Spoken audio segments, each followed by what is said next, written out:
Hello everyone, I'm Steve, and welcome to another Mac84 live stream. This one is going to be interesting, let's just say that. First, let me give a big shout out to Nicholas, Stella, and Shay. Thank you for watching. So, we have two iMacs today. This isn't really complete. We have this one here, right back here. The camera will not focus because it's being silly. But before we get into that, let's say hello to everybody who's in the chat. Let me just scroll up here. We have RetroTechie, who was first. We have Steven. We have Alex. We have Todd. Let's see. We have Mike. We have Scout. We have Joe from Joe's Computer Museum. Hello, Joe. We have Mute. We have... who else is here? Sad Mac86. We have Garth. Hello, Garth.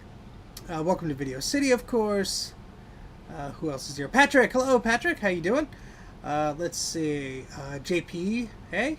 And anybody else? Am I missing anybody? Frederick. Hello, Frederick. And Christian. Hello. Let's see. Just scrolling down. Zodium. Hey, Zodium. Highlanders Tech and Sean from Action Retro. Yes, those are funny looking power PCs. And Mr. Fahrenheit, Classic Mac YT. And anybody else? Hello, Mr. Macintosh. Anybody else I missed? Sorry about that. All right, so let's get going here. So the story behind today's video is a while in the making, and my nephew will attest to that because his iMac stopped working. That's this one right back here. And move our bag of parts out of the way. We'll get to that in a moment. So my nephew had a 2009 iMac. This is a 3.06 gigahertz model. The story behind this iMac is I essentially got it from a friend. It had cracked glass, so I replaced the glass on it, and the machine worked pretty well. So this machine has been through quite a lot, and unfortunately it just stopped working. So power went into it and it just stopped turning on. So I think it's just a bad power supply. Those are, you know, a pretty known issue that does happen on some of these machines. So the thing is, I have a 2011 model which has a compatible power supply here. We're not going to touch it with our bare fingers. That's what the gloves are for, because I've been electrocuted by this before. Not fun. So, yeah, we're going to hopefully just swap out the power supply from this machine into that machine and get it working again. I believe this is a 21-inch model, and this is a 20-inch model, or something along those lines. We'll figure it out. I don't think this is any larger than that, so we should be okay. Let me just catch up with everything, see if anybody else is here. Yes, this is a Disney bag. This is a Wreck-It Ralph bag. I'm hopefully not going to wreck the iMac. So in here are a bunch of parts of questionable worth. They have a bunch of X's and stickers on them. So the story is that I used to work with a recycler who used to refurbish Macs, and so this has broken connector, Macs, PCs, etc. And so at one point they had 4 or 5 of these iMacs that they were just hanging on to, and they were trying to get them to work, and I was helping them get them to work and all that stuff. And the problem is that, you know, these were just sitting there. They didn't get any use, and they, you know, didn't move.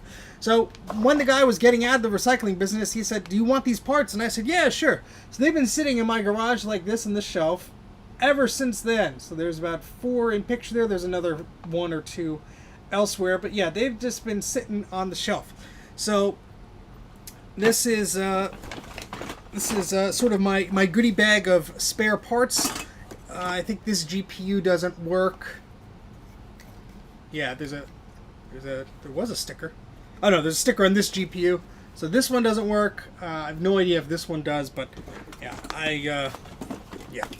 Anyway, I used to have a 2011 iMac that ran great, and then the GPU died on it after Apple replaced it, and I switched over to a Mac Pro Tower. But that's neither here nor there. So yeah, we're gonna start by, I'm gonna plug this iMac into power and just see if it does anything different. I don't expect it to. I have not powered it on in a while, so let's get this thing out of the way so the camera focuses a little bit better. I'm going to grab the power cord out of this PC here. This camera is not focusing. There it is. And we're going to try and power on the iMac that is behind me. This is my nephew Nicholas's iMac. So he'll recognize all the stickers on top of it. And Yeah, we'll see if this thing gets any power. I don't expect it to. And there we go. All right, so I get my cables tangled around here. It's a little dusty. It's a bit dusty, so let's just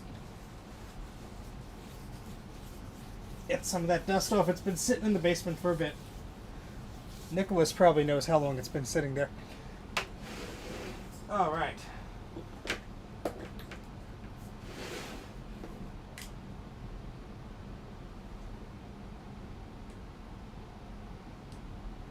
Don't hear any fans or anything. I'm going to hold down the power button for a bit.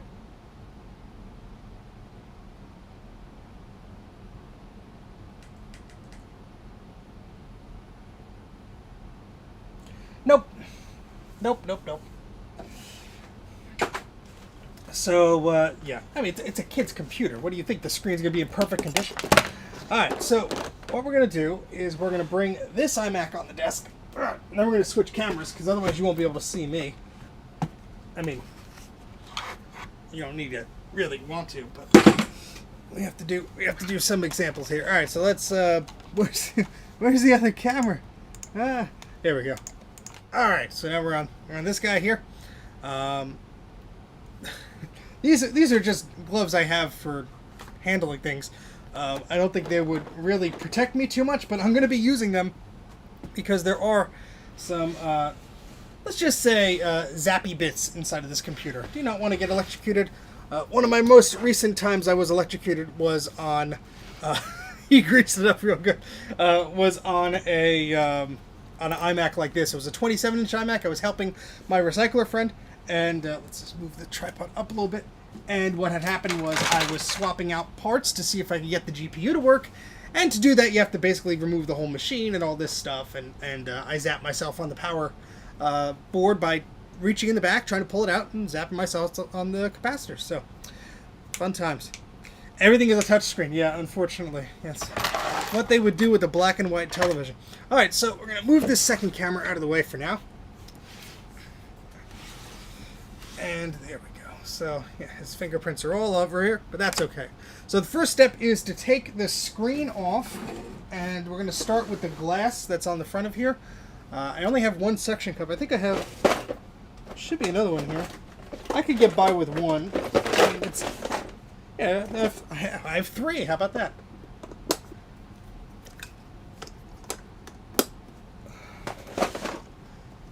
So the idea is you want to gently separate the glass. They're held in by magnets. That's why the suction cups come in real handy here. And I'm being overly cautious because I do not have a replacement piece of glass. There we go. So I got that done. Slide it this way. There we go. And you want to not pull it all the way down. You want to like sort of let it rest a little bit. And depending on the model, oh, well, we got some stickers here holding that in. So there we go. You got to just be mindful of these leaves of these Apple stickers when we put the display back in. But there we go. So that's the glass. I'm going to place this over here where I cannot screw it up.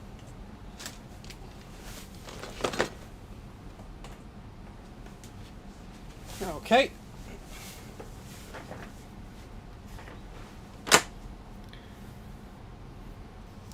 Alright, so what I'm going to do here is there's a number of screws around here.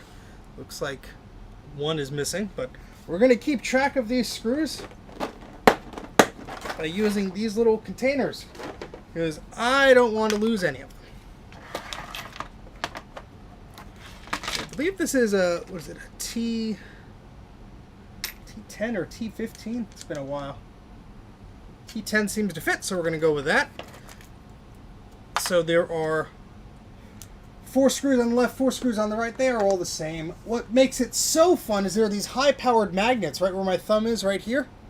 Here, here, here, here, here, and here. So what happens is if you unscrew these screws and you don't have a pair of tweezers or pliers or anything, well, they can just fall inside the case and, you know, short stuff out or just make it very exciting to try and get things out of there. So I could do this blind. At least I used to be able to. We'll see how much my muscle memory is. Looks like there are 2 screws on the bottom missing, but that's okay. I mean, even with like 2 screws on each side, this isn't really going to go anywhere. It really is not. And I'm sure this thing needs to be cleaned out a little bit, so we'll clean that out.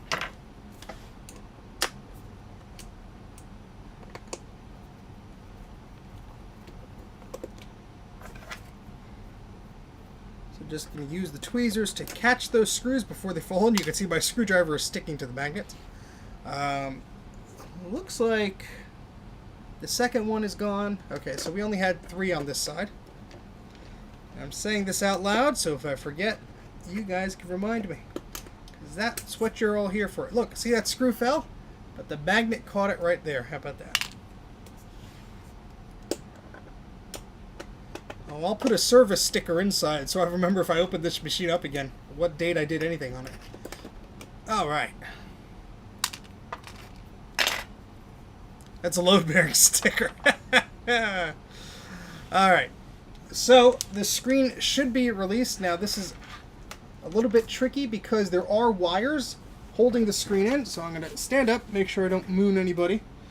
And there's a few wires you have to disconnect. There's a cable here for the screen inverter. So, just pull that out.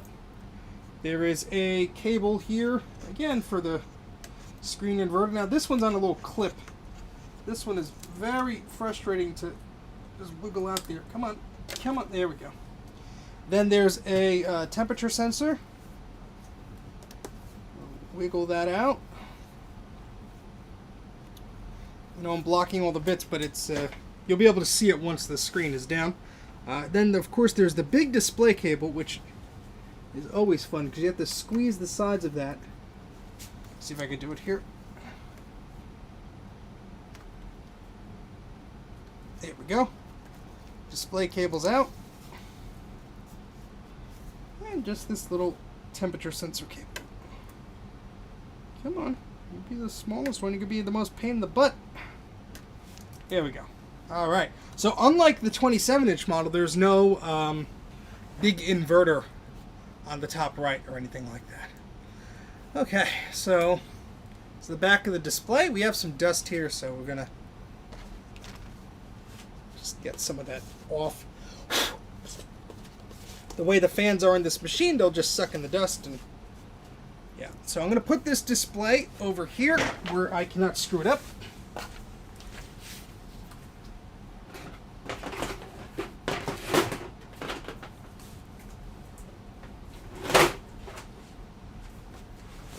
And the display always had a scratch on it, but that was before I got it, so. Yeah, we have an old spinning hard drive now. I think it's the 2010 and 2011 models. They started with a very annoying thing where the firmware of the hard drive was actually responsible for the temperature sensor. So on the 2010 and 2011, and this is just going from memory, but I believe it's on the 2010 and the 2011 models, you cannot just replace the hard drive with an SSD or another hard drive because the fan sensor or temperature sensor, whatever it is built into the firmware of the hard drive. And I believe that's... no, that's not the case here. There's an external plug right here. So the fun part with this is that with... what was I going to say? With the 2010, 2011, or whatever it is, you need a special adapter that, fixes it, so you don't have to worry about the fans going crazy. So we have the optical drive here, we have the logic board here. This is the inverter for the display on the left, and then this is the power supply, the big boxy thing we're going to fix up. Hard drive and display card, airport card, wireless card, whatever. Yeah, on other models there would be a giant heatsink here. I think this is one of the older ones that does not have that, so it's different design. But yeah, you could use SMC fan control, but Bruce, I've actually had instances where it would just still go nuts even with using that software. So I don't know. I had to buy a hardware adapter that OWC made. But all right, so I'm gonna take. Well, I don't really have to take the hard drive out. We can leave the hard drive in.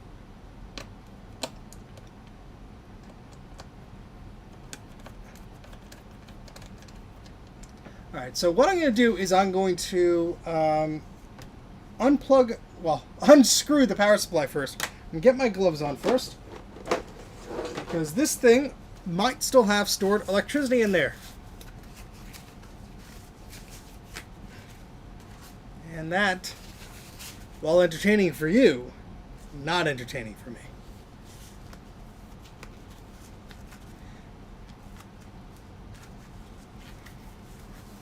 Well, I mean, it doesn't have the big heat sink. That's whatever. You know the things. I'm not going to...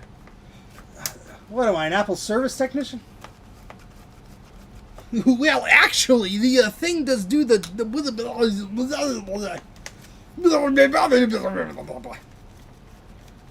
What's with the gloves? I don't want to get shocked like I did before. Do you want to get shocked? Probably. I don't.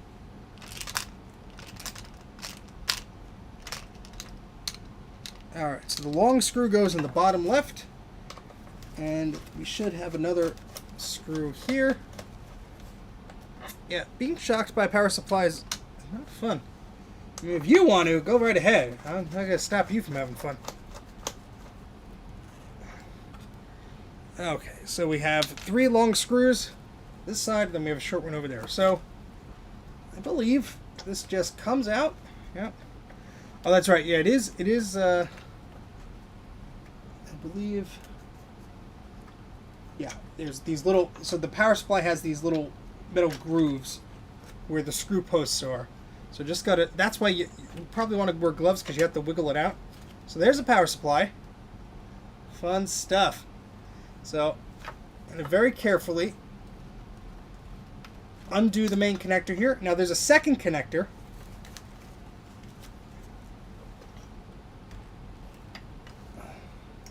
If I could get it out here. It's a lot of dust. I should have that little dust thingy, but I don't have it right here, so we'll dust it up later. But we have this little thing that has a little clip, so let me undo that clip there. There we go. Not once, but twice, but thrice. The juice bar. That sounds like fun. Alright, so here's the power supply, which is no longer, I assume this is the culprit, no longer in working condition. It is quite dusty. We do have a lovely little forest of capacitors here. I'm gonna steal Bruce's term for that, because we have a little forest, a little dense forest of capacitors. And that's exactly how I electrocuted myself once. I like gripped it from this side or whatever, and my fingers touched the tops of the caps, and I went zzz. You're the only one there. Well, hopefully I'll keep you busy, occupied, sane, kind of, Dana. How about that? And there's a big electrical warning symbol right there, so you don't want to lick this, folks. You don't want to do it. Maybe after we get this thing working, assume it just needs a power supply swap, I'll take some of these caps off here, and we could see if this can be fixed at all. Because this machine that I'm going to take the power supply from, I believe it works. Even the graphics card, I think, works. Well, it has the heatsink on there. I don't know if it's a 2011, so if its graphics card does work, it's on borrowed time. But anyway, I'm just looking to see if I see any leaking capacitors. I mean, besides being dusty, it doesn't look too bad. But who knows? Who knows? Alright, so we have a little cable here that we're going to plug into. We have this cable here. We have this plastic bit that attaches there. And we should be good to go. So I'm going to take this power supply. I'm going to put it in our little parts thing down there. And then we're going to slide this sort of out of the way. I'm running out of desk space here. And I'm going to take this guy. And so this is our donor machine here.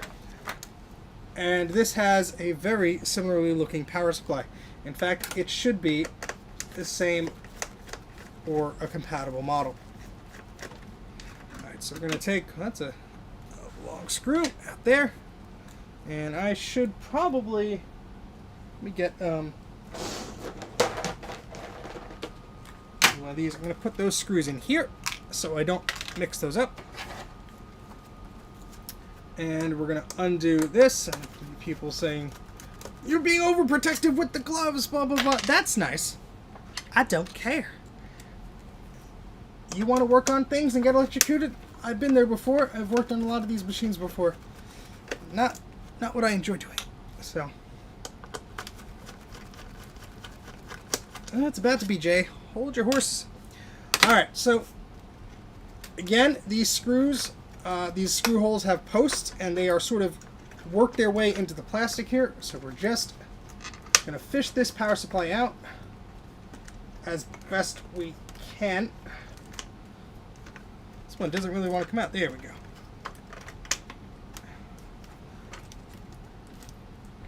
All right. That last screw post. There we go. All right. So this actually looks like a different power supply, but it should be fine.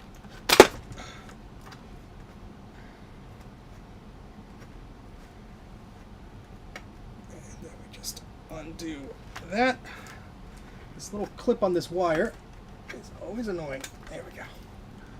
All right. So here's the other power supply. Now, the bad one has a lot more capacitors on it than the new one. So I'm assuming they are the same. Let's see the ratings on here. This says output 12 volts, 17.1 amps, 205 watts. And what does this one say? If I could find it. The information is not in the same spot. Well, we have the original power supply is Apple part number 614-0444, model number OT8043, and yep. And then we have this new one, which look for a part number here. Does not say. I'm just curious because they're different models. I mean, it'll work. I'm just curious of the original voltage on this one because it just says 12 volt, does not say. All right, so input 4 amps, output, yeah. Yeah, it's telling me the DC volt, but it's not really saying it on here. But probably covered up by a sticker or whatever. But it doesn't really matter. If it fits, it'll be fine. All right, see ya, Dana.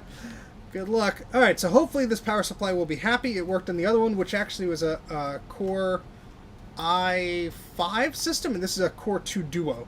So that'll be plenty fine for this, hopefully. I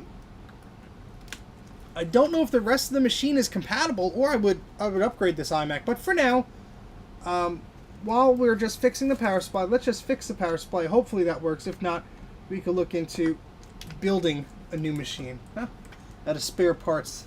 That sounds like its whole own thingy.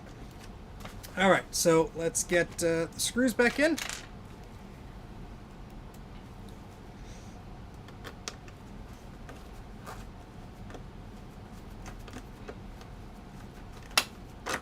Come on, there we go.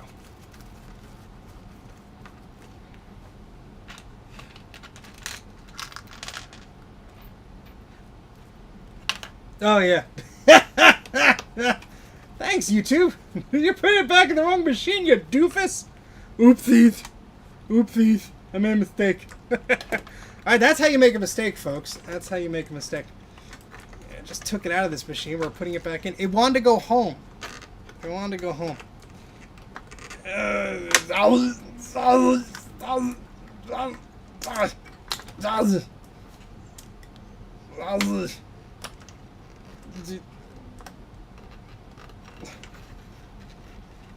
Oh, come on. There we go. Alright, now for my next trick. Oh, Solar Stack, thank you very much for the super chat. Eep! No worries. We all have our own schedules, but I appreciate you stopping by. That's a lot of dust. Well, that's alright.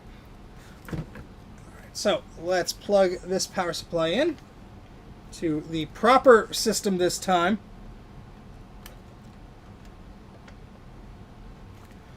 Alright.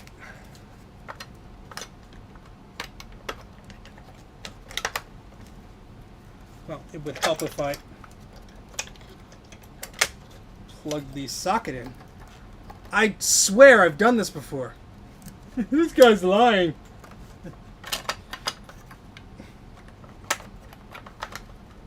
It's been a while. Alright, let's try this again.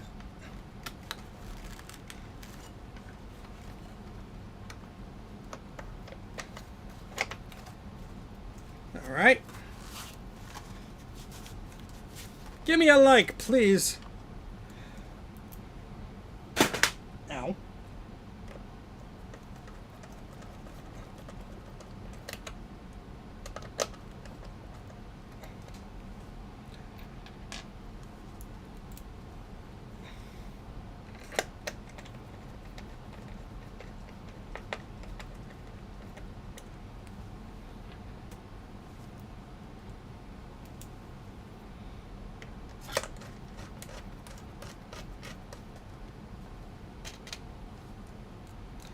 I took the gloves off. I'm okay now. I'm not going to lick it.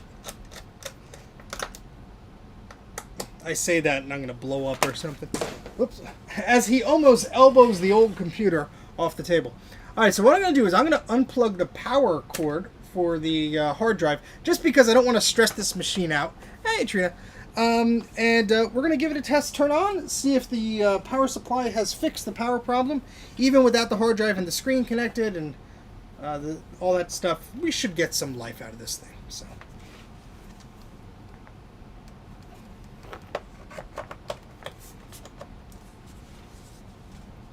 Push the power button.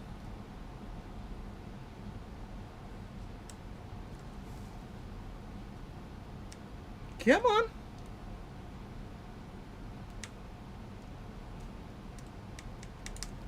Is the power cord even plugged in? Yes, it is. Interesting. So the power supply worked in the other machine.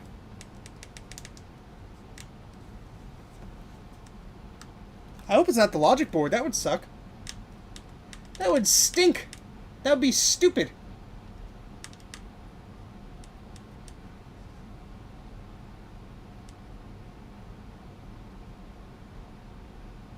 This is a 2009 and the other one's a 2011. I believe the parts are compatible. I did look it up briefly before doing this stream, so I am semi-informed.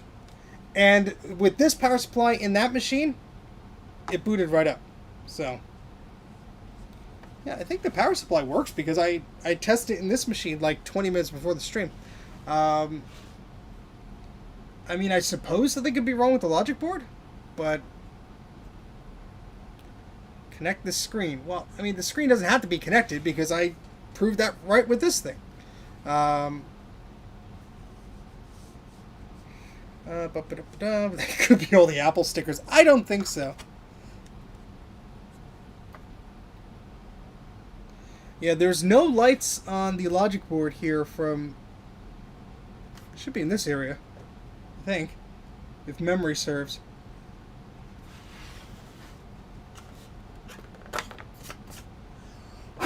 Either way, we're gonna get something working. Because this is puzzling. This is why we do this together. Now, I don't think it would be the screen inverter, because then the machine would turn on, but the inverter would not work. Unless for some reason that like second power cable is reversed on some things. I mean, this machine has not been opened since I gave him the machine. So, things not being plugged in, yeah, I guess it could have gotten loose. But the way this logic board is situated, I highly doubt that's the case. Yeah, I don't see any status lights. I believe they are... I thought that on the 2017 model, I know it was like right here. Unless this display cable is hiding it. Like I said, I used to know these things. He's a big fat phony. Everything's so tiny. Everything's so tiny on the board.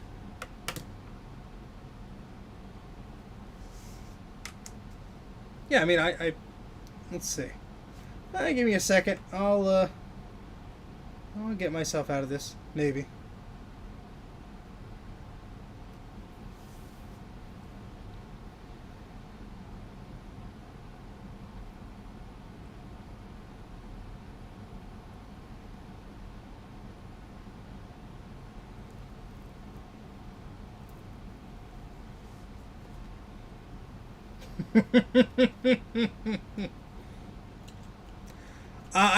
I did see that the 21-inch or whatever was. It said it. Well, here, let me look. This is gonna be a very boring part of this. Let me go to the webpage I was on. Boop boop boop boop boop boop.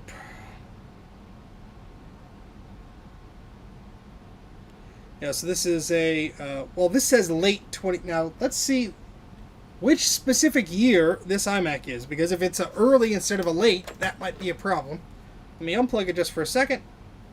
Let me go to a website here to check the serial number. That is Apple serial number .info. I'm sorry, Apple serial number info.com. I always screw that up. So I'm going to put the serial number in of this computer and determine its true age. I'm going to put it on the back here. There's a number right here that I could barely read. And we're going to try and get that. So that is W.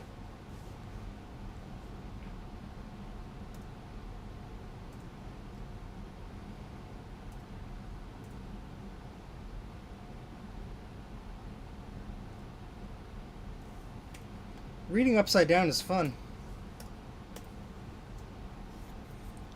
Alright, this is a late 2009. Okay, so that is a late 2009. So according to iFixit.com, this late 2009 power supply board that they're selling for $40 is compatible with the late 2009, the mid-2010, the mid-2011 21-inch models. So, the one I pulled it from, let's double check the serial number on that just for funsies. But I believe, because the sticker on here says it's 2011, so I believe that's the case. Let's put this like this, and let's look up this serial number real quick. Oh, if I could see where I'm typing here. Alright, this is C.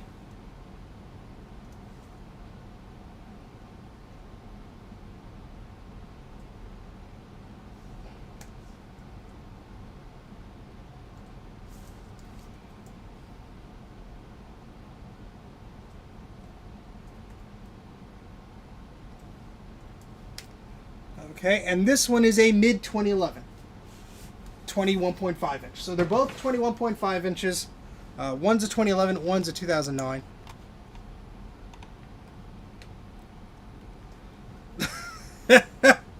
Well, it's concerning that it's not the power supply. However, is the... yeah, if the LCD was the same, because I don't have an LCD for this one. If the LCD was the same, I'd swap the LCD and give him the newer machine. But now I'm curious, if it's not the power supply. We do have some capacitors here, but nothing looks terribly, horribly unhappy. What I am going to do is I'm going to take the power supply out again. I'm just going to make sure that nothing is touching anything it shouldn't, or whatever. There's a sticker on the back. Yes, the sticker on the back says 2009, but I wanted to make sure if it was early 2009 or mid 2009 or any of that nonsense. Yeah, I will take a look. That'd be funny if it was just the power button. I believe the power button just plugs into the back of... I have to find the exact... thingy where it goes, but I forget where the jump. There used to be, well, not there used to be. I think there were a set of I think there was like there's an internal thing you could bridge or press to turn the thing on. I think I don't know. I haven't messed around with these machines in like 3 years or so.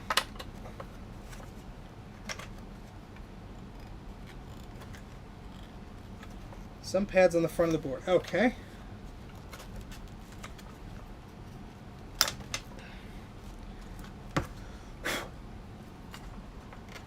Alright, so yeah, the power button's here. Now I believe... yeah, I see the cable. And I believe it's right... yep, power, right here. So there are these two pins right here on this little connector. It's hard to see because the camera's so far away. But right here, there's a little power switch. So if that switch failed, I should, in theory, just be able to bridge these two little pins here and just power the thing on that way. Yeah, I'll remove the memory and all that fun stuff, but just want to try removing this little... come on, you don't want to come out there? There we go. Oh, thank you very much, Trina. Let's refresh my memory. No, I'm not gonna pull an 8-bit guy and use a paperclip. Oh, the troubleshooting lights are on the bottom left. Really? Really? Really? So CPU fan, power on switch. No, that's a 27-inch. This is a 21-inch. So this is gonna be slightly different.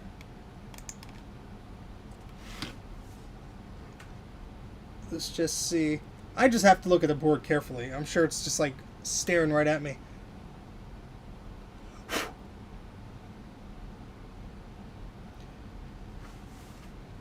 I mean, there is some there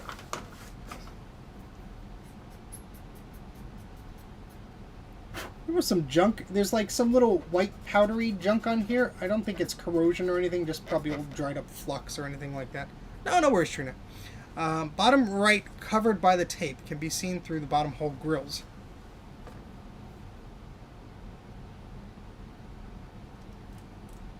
Bottom right, covered by tape. See the hard drive fan. See this big black ribbon cable here. That's for the ports and junk. Well, all right. Well, let's do this. And I'm going to put the power supply back in. Make sure that this connector. I mean, that's the only way it goes. Unless they change the way the connector goes on this computer. Hopefully not. Hopefully not. I mean, I see tape on here, but that's just covering the infrared port. I don't see tape anywhere else on this system. On the board, rather. Back goes the power supply. Let's put the gloves on. Alright, so we're going to plug this in. I mean, unless they change the pin out of this two little plug between revisions, and let's hope they didn't. Or unless there's a... No, I don't see anything else that could be problematic, but we'll soon find out.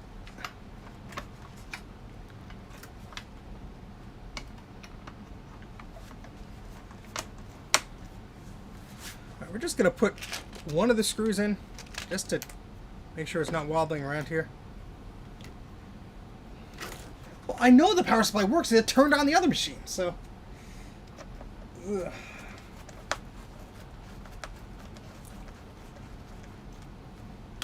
Alright, so...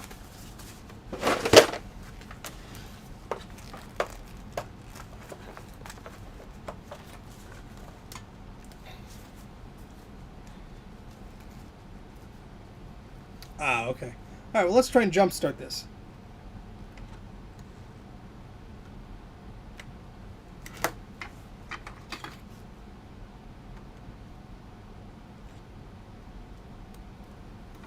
So bridging those two power pins on the logic board seems to have done nothing.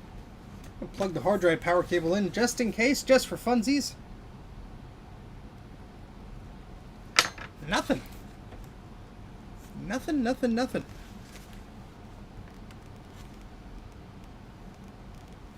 Well, it's perplexing. Oh boy. Bottom left of the board can only be viewed through the lower vents of the enclosure. Oh, it's fun. Yeah, I don't see... Well, there's a lot of dust. Alright, let's take the memory out of here. Wouldn't it be funny if it was something simple? It would only be funny if I spent like 10 hours doing this and then discovered that. Of course there's a different Torx size for the memory door. It's not Torx at all. It's Phillips. Doity. Alright, so let's open that up with the proper bit.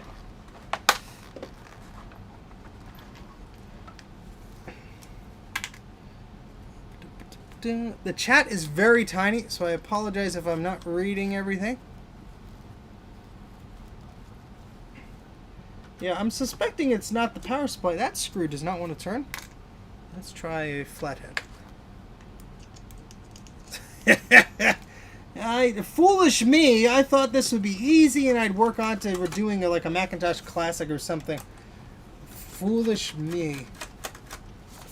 It would help if we do that.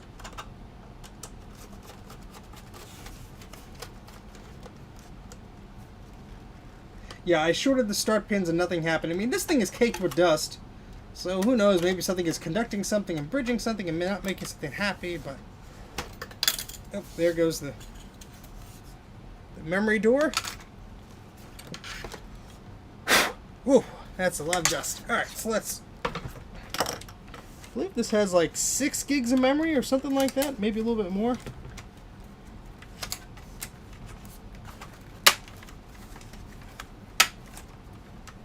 Let's see.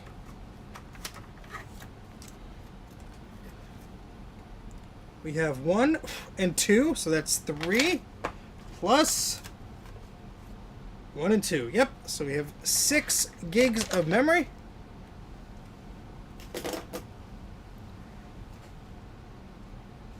We could probably have to take this whole thing down, aren't we? Just tear this whole thing down, huh? Yeah, let's do it. Why not? It'll only take you 5 hours. Don't worry, it's not a school night. The kids will still be awake. Maybe it's dog hair. Justin. Oh, boy. All right, let's try and jump it again. Huh. Andrew, was this thing plugged into a surge strip or no? And did you have any surge? I mean, I forget when you gave me this thing, but power outages or fun stuff like that could have done more damage than you thought. Fun times. All right. I guess we can take the logic board out. Yeah, I know. It's fun times, huh? Fun times. Well, the power supply is plugged in. This cable is plugged into here. And I'll try another power cable just for funsies. Just for funsies.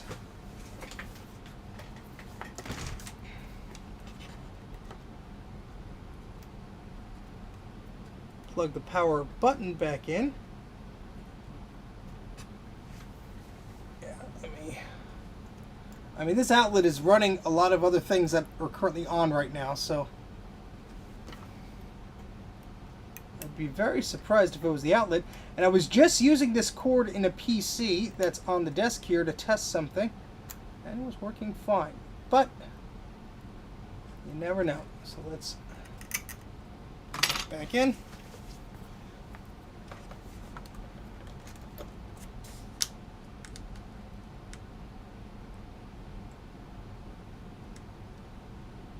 I heard something for a second.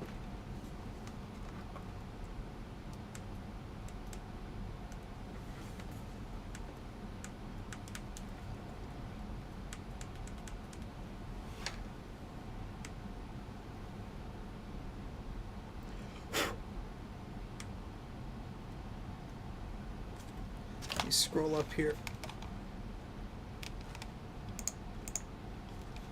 Page 19, all right. Sorry, a bit delayed here. It's fun when you're doing these things. You forget what you do. What do? What do? Okay, yeah. So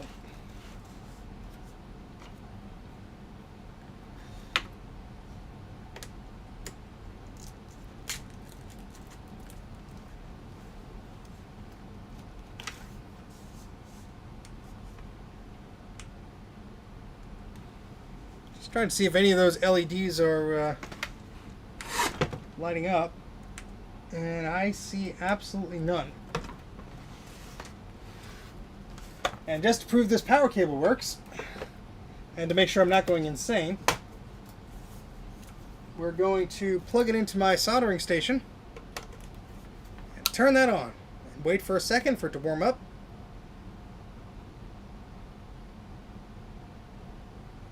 Yep, so that works. Let's go back to the chat. Let me make this window a little bit bigger so I can actually read what you guys are saying. You need to reset it by disconnecting the power cord, holding the power button in, and then plug the power cord in. This should reset. I guess an SMC reset wouldn't hurt. Alright, excuse me.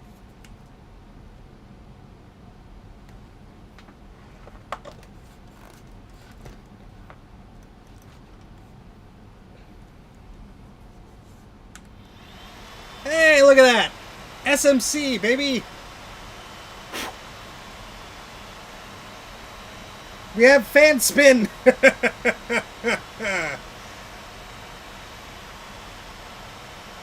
So that did it.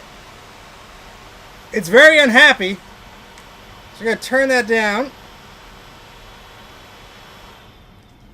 You are good for something, thank you. I wonder if the other power supply works. I'm just curious. I'm just very curious. Since we have the machine apart here. Thank you very much, Apples Anonymous.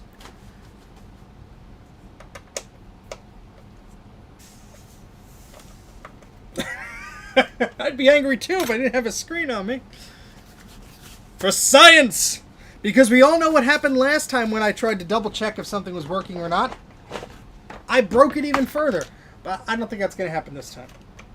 But yay, Nicholas. Whoops, there goes a screw. Your iMac has some life left in it. So let's get that screw out. I didn't check the LED, but I'm sure they lit up purty. Fix that plastic. All the plastic wants to come out now.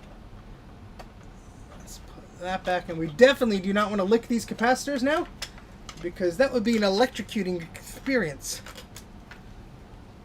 Yeah, you know what? I thought I did the SMC reset, but I don't recall doing that specific procedure for this machine. So that would be, well, pretty goofy if all of a sudden that made the machine work again. Because the SMC reset procedure is different for a number of Apple machines. And let's be honest, I might have done the wrong procedure while testing it. And I can't remember how long ago that was, so I could have just did something by mistake and made a whoopsie. So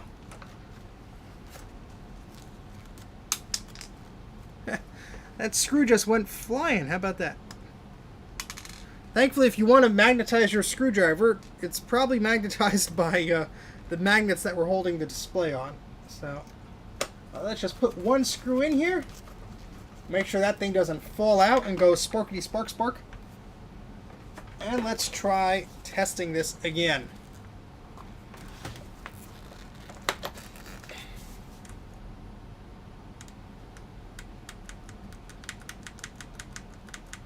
No, but let's just try the SMC reset just for funsies.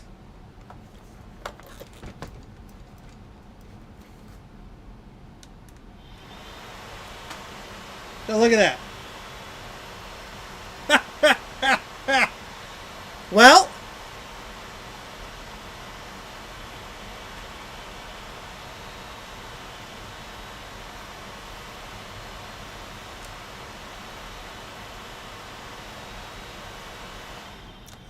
I could have left the darn thing closed. How about that? Well, anyway, I'm gonna go upstairs and get the duster thing. This thing is dirty. Let's at least clean this thing out while we have it open.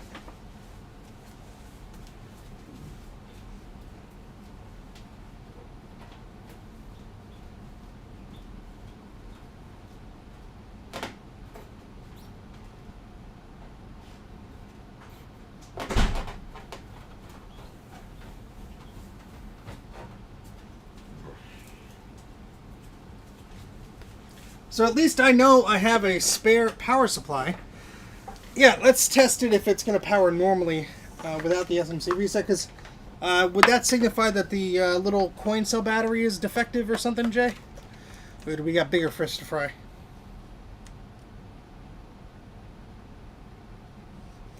The fan just slightly twitched.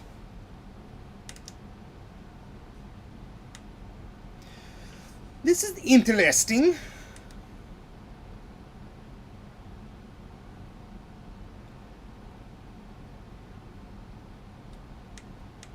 Yeah, so it's not happy again.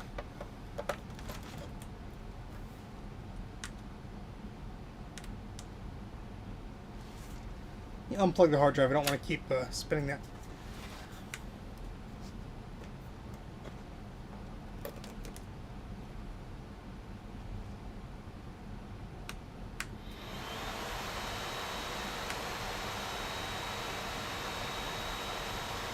Now, without unplugging it again, I'm going to push the power button, see if it does anything.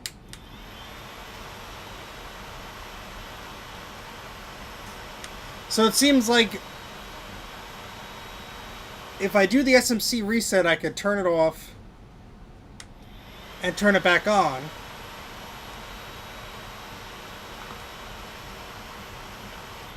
But once I unplug it and then plug it back in, it's not happy. I don't know if it's as simple as replacing the coin cell, but let's dust the heck out of this thing anyway. And I'm going to be breathing all this in, I know, but... yeah, there's no RAM in it, so it would eventually go to boop, boop, boop noises probably. But we'll test that. We'll test it. Let me just get some of the dust out of here. It's not helping things.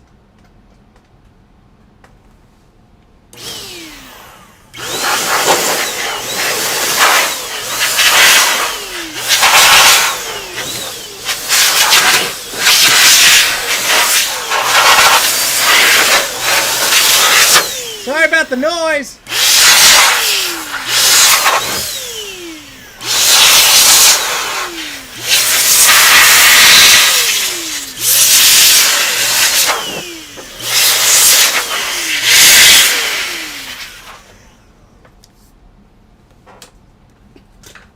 I should have muted the microphone, but the button's all the way over there. What?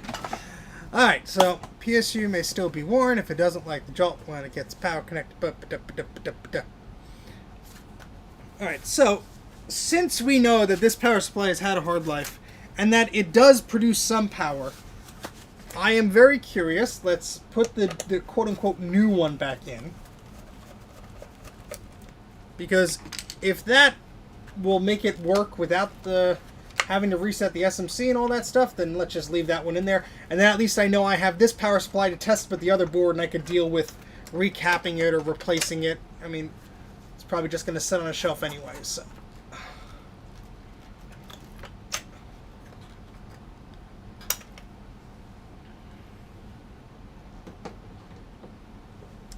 Yeah, it persists, the adapter.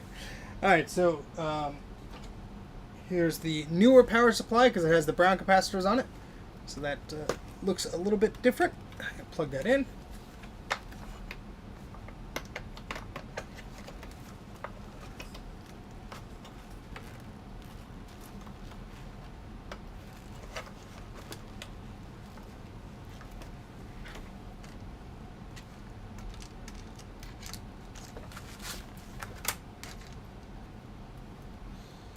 Ah, I love the smell of dust.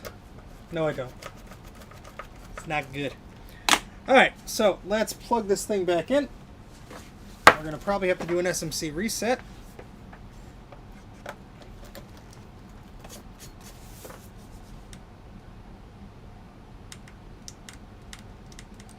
Yep.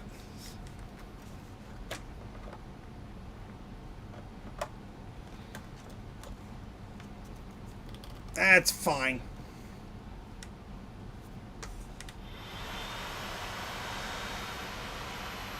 Let's see if I can see those lights. Yep, I see the lights now.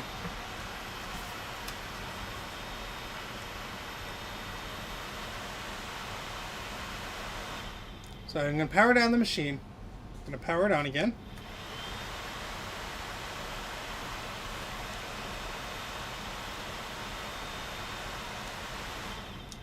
I'm going to unplug it once. I'm going to plug it in again.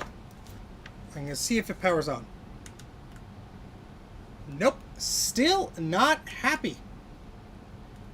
The RAM is not back in. So let me unplug this. Let me put the memory back in.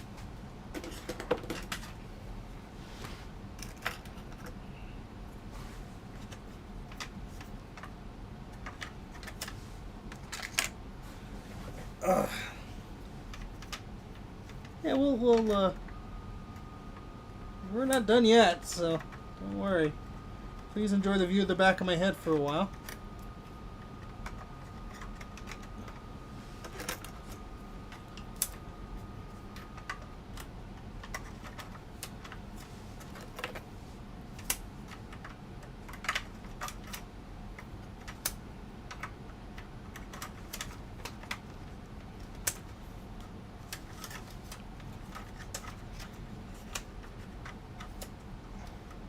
That'd be funny if it's just the one little baby coin cell battery causing all this trouble. And I think I have new ones of those, actually.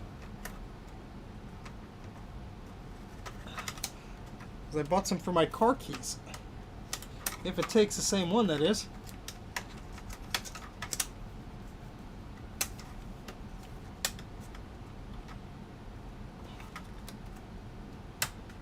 Ow. Memory module sharp. Hurt hand. Hand hurt. Ow.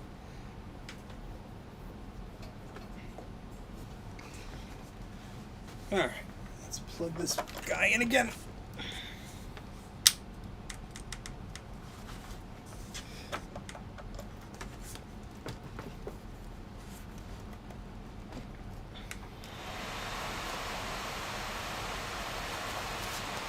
Why am I putting the gloves back? Oh, anyway.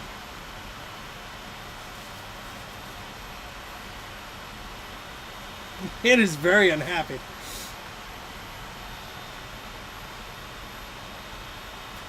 So let's see what status lights we see.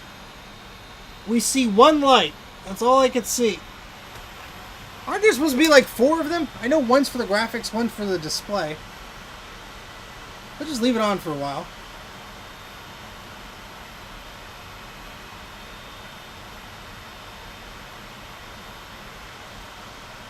Interesting we're not hearing any noises.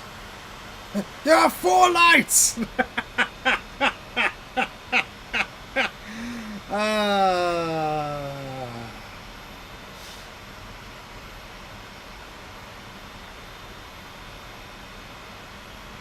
Yeah, it's not happy.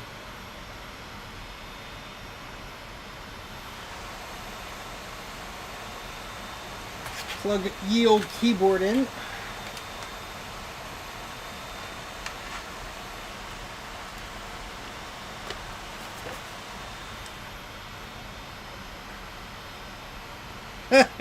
Somebody, that's right, this is the keyboard where somebody played around with the letters.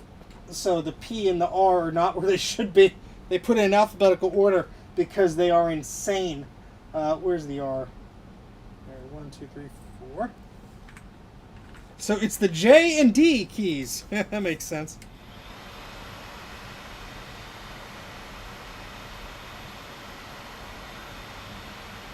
This machine don't got Thunderbolt. It's got mini DisplayPort.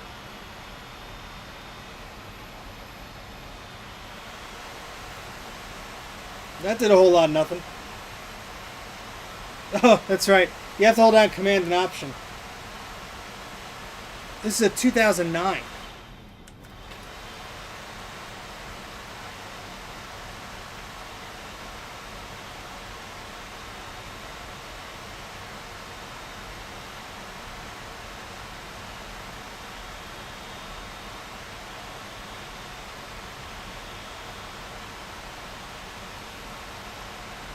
Only the first one, I believe. It's hard to see.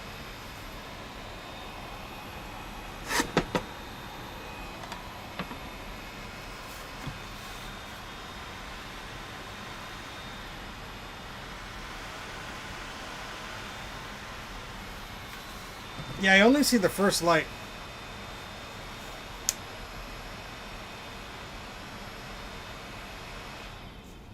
I mean, it is possible the thing could have overheated and got very unhappy. Especially with all that dust in there. Oh, I saw the LED light go bye-bye. It was on for a second, then it got very quiet. Cool. Cool. Yeah. I don't know what to do next. Fun times. Fun times.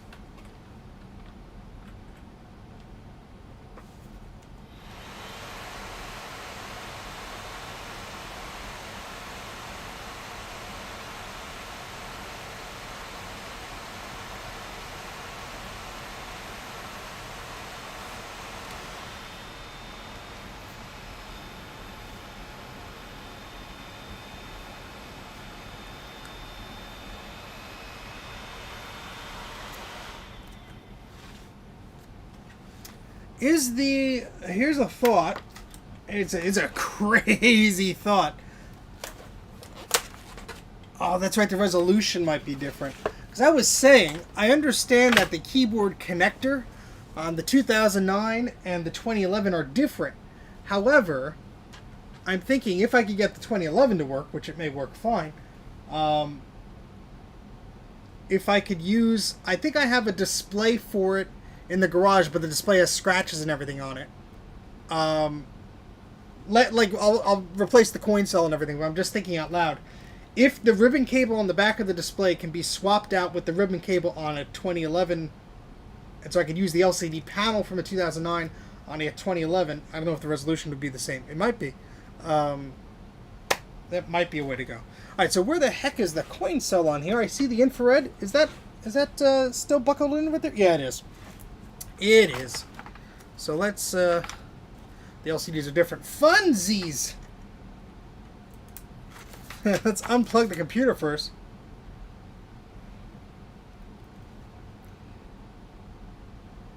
Yeah, I think it will give you display without a monitor as long as the PRAM and everything is happy.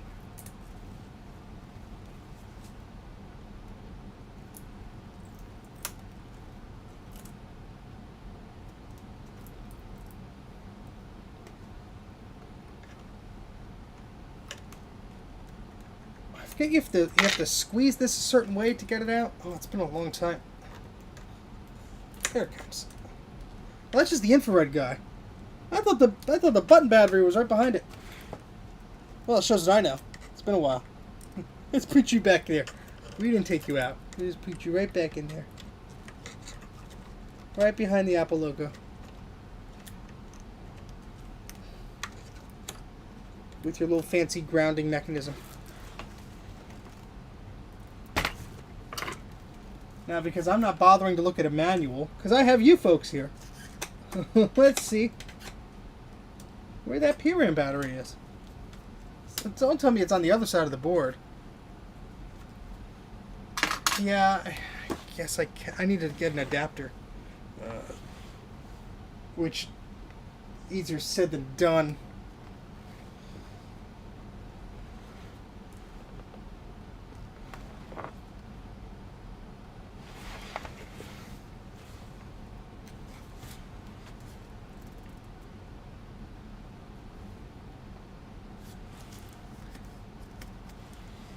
Hope this is entertaining, Nicholas.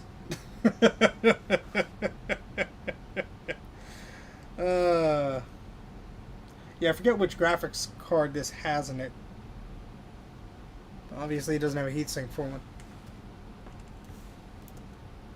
Well, you might have to take the logic board out. Yay! Warranty void if removed. Oh no! Apple may not cover this.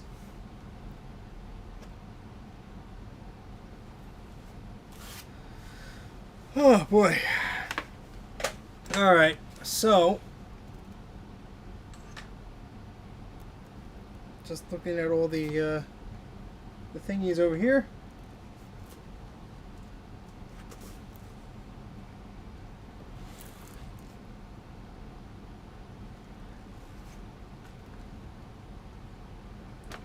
Alright, so let me take out the hard drive.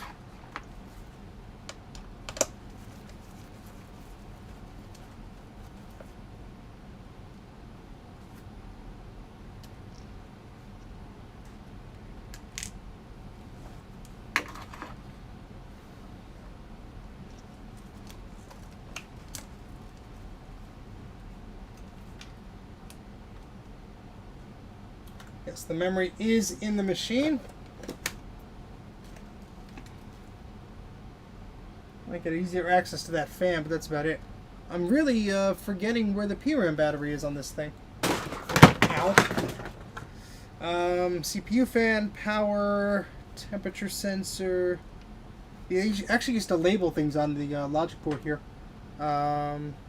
Speaker. I mean, it wouldn't be a plug. It'd probably be right onto the board. Optical disk drive, temperature, hard drive fan, sensor, infrared. Huh.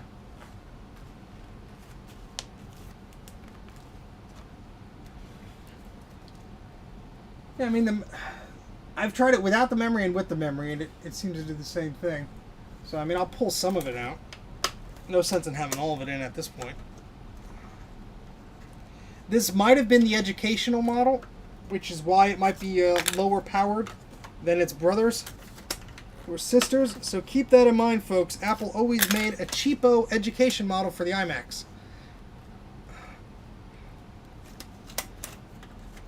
Especially the 2010 and the 2011. I think they even had an i3 series processor.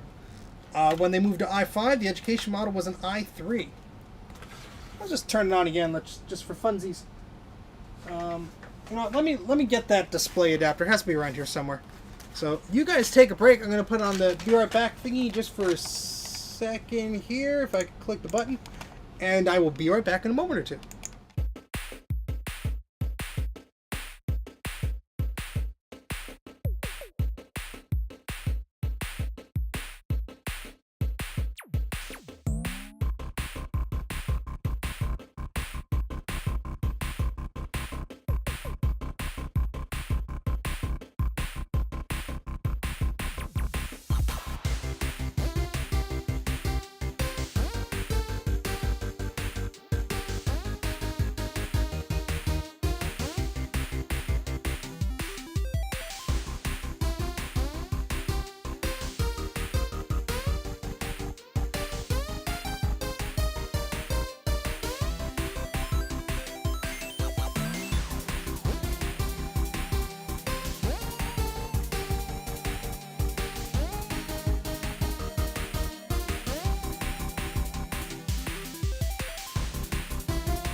Alright, I have a mini display port to HDMI, so let's see if this wants to do anything, huh?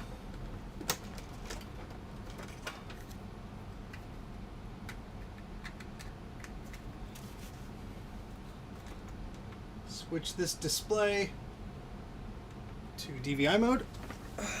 Well, I'm using an HDMI to DVI cable, so that's why that's that. We're going to plug a display cable into the machine.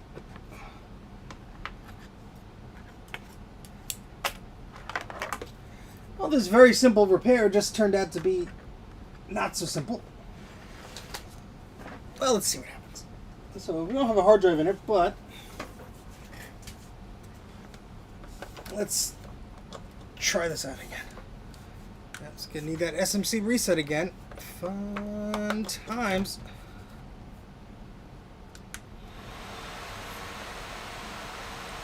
I don't think we're going to get anything on the display, to be honest.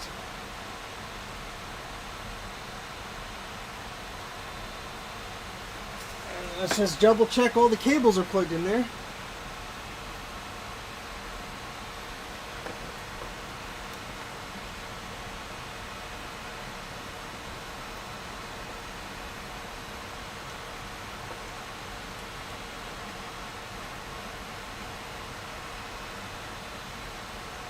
Yep, it is. Yeah, there's still some memory in there. Not all of it, but there's some.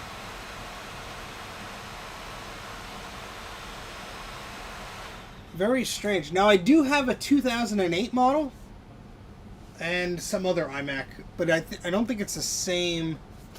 I still have two memory modules in there. I don't think it's the same screen, the 2008, because I think this is. Yeah, this is the 2009, the only one I had when I gave him the machine. So something is going on here. I guess we will have to take apart the whole darn thing, huh? I zapped the PRAM. I zapped it many times. But what I'm going to do is use another keyboard, because who knows? Maybe that keyboard's busted or something, or I don't know.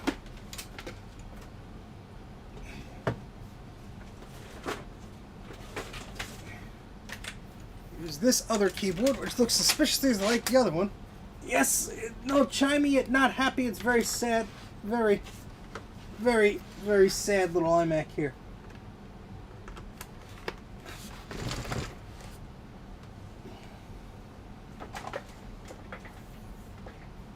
Behind the logic board. Oh, that sounds like fun to replace that battery. See, without the... did you try rebuilding the desktop? Without the SMC being reset, when you push the power, the fan just like slightly nudges.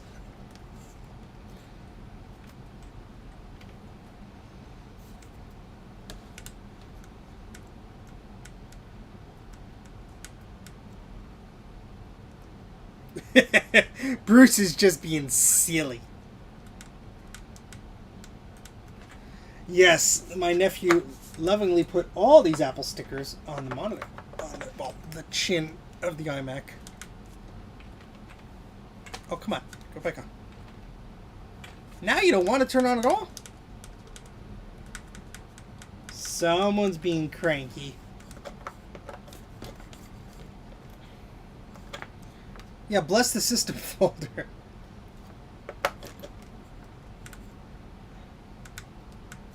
Maybe I'm not doing it long enough. 1, 2, 3, 4, 5, 6, 7, 8, 9, 10.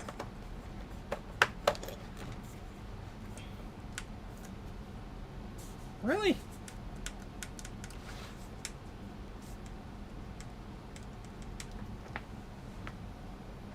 Power cable's still plugged in. Oh boy. You know, it's not happy. Watch, I'm going to unplug the display port in the USB. That's going to be happy. Or not.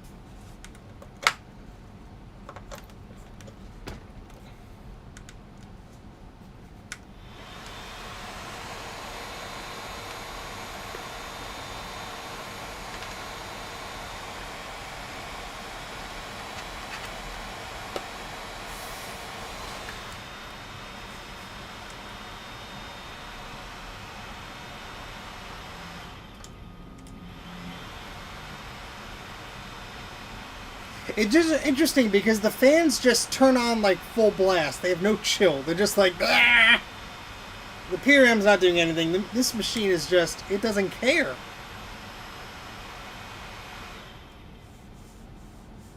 It's a 2009. Late 2009. Yeah, weird.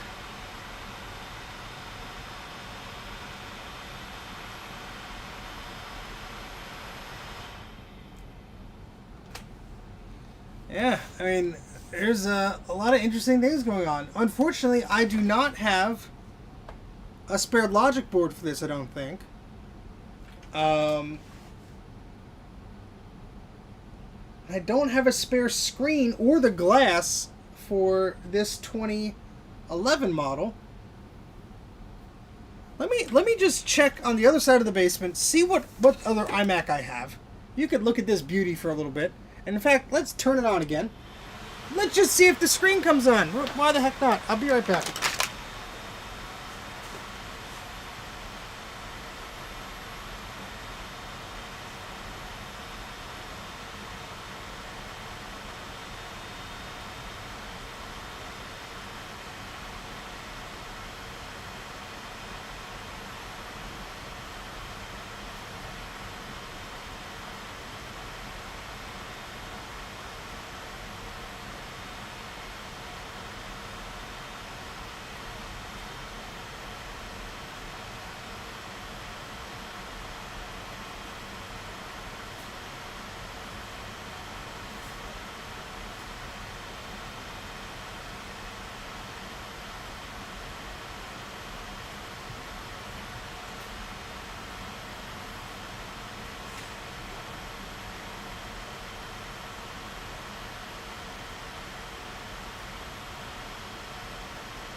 Alrighty, well, I don't think that's going to do anything. So let's take out the logic board and inspect it, because what else can we do at this point? Unfortunately, not much. I do have a mid-2010. Now, the mid-2010 is in so-so shape. It does have the display and the screen. The glass and the screen, rather. So maybe I could put that on a 2011 and fix that up for you, Nicholas. I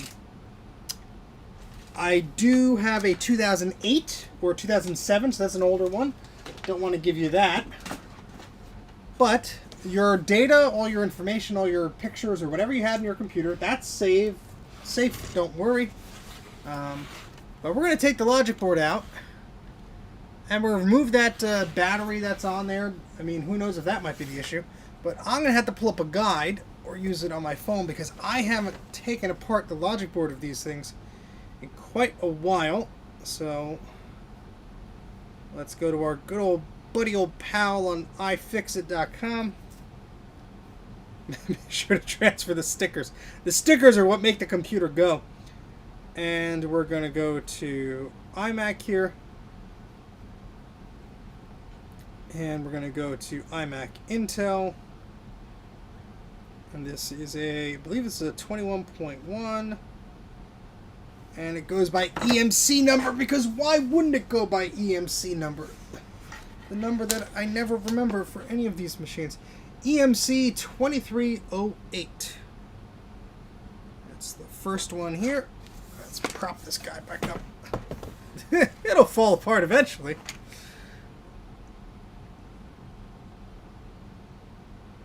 And we need to replace the logic board. Well, we want to open up the logic board. Difficult! 2 to 3 hours! I think we could do better than that. Got the glass out, got the display out.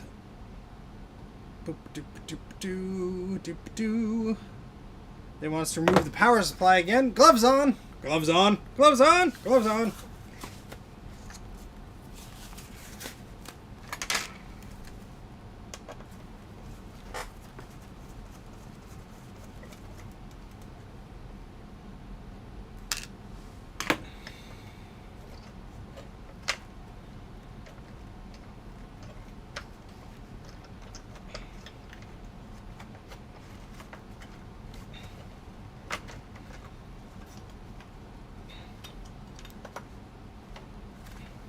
I'm glad I kept those spare iMac parts, because I'll probably be needing them.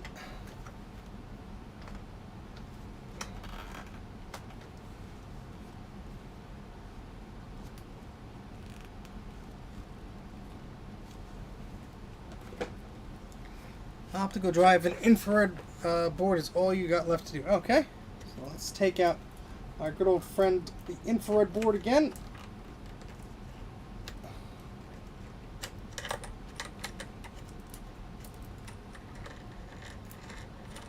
If you want to buy me a new set of gloves, you are welcome to do so. But until then, this is what I'm going to use. So there.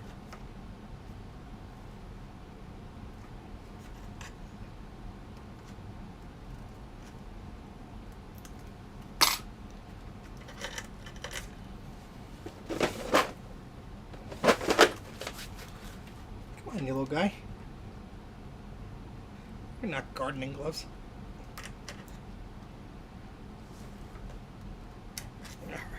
Infrared board is out. Alright, what else we got? What else we got? What else we got?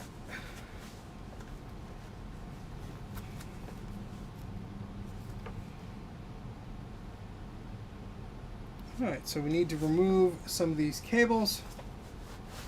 So the optical drive fan cable comes out. And the optical drive comes away. This is always fun, because remembering the exact position of where those screws go into, because they're different sizes.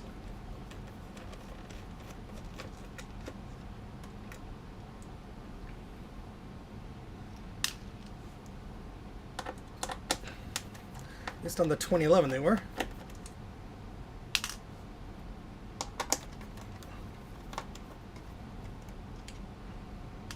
They all look to be the same size so far.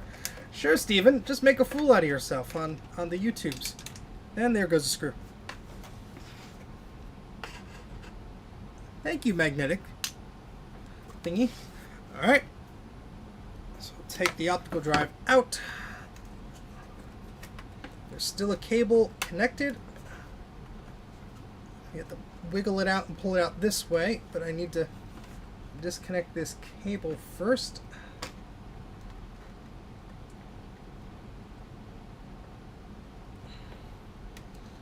Oh, come on. We almost got you there.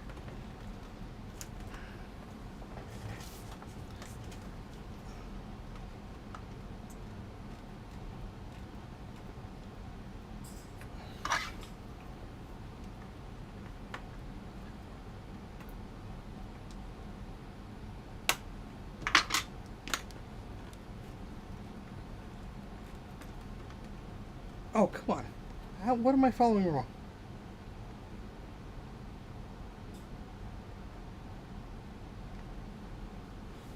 Yeah, I know there's that little peg that's there. It is. Alright, so optical drive is out. They're not magnetic screws, the screwdrivers. Oh, I see what you mean. Alright, optical drive fan. So we get this guy out of here.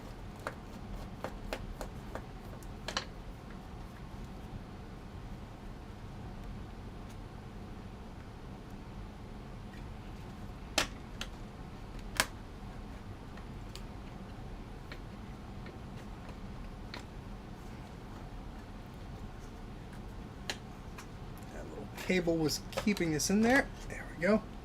And then this is plugged in over here.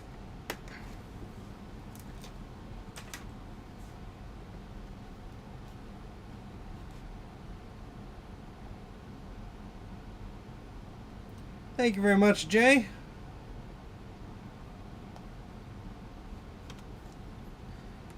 Move these two cables.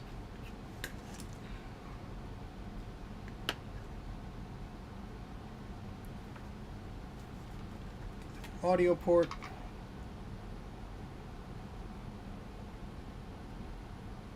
So the air port, lift up the connector off the socket on the board, lift the connector perpendicular to the face of the... Okay. That came off. And we got all these little fun things to remove. So we have the hard drive temperature sensor. I'll wiggle that off there.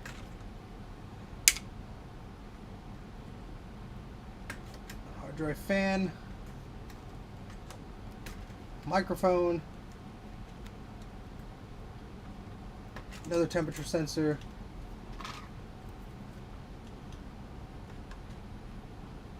the camera, you want to be delicate with these. You don't want to force them because you could easily snap the plastic or rip the cables out. You get comfortable with them and then they're not happy. Alright. All those cables are out.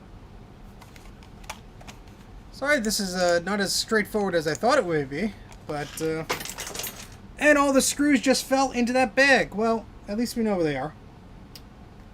This is a fun stream. Got the infrared. Now we unscrew the bits. Let's get the other thing for screws and hope we don't tip that over. All right.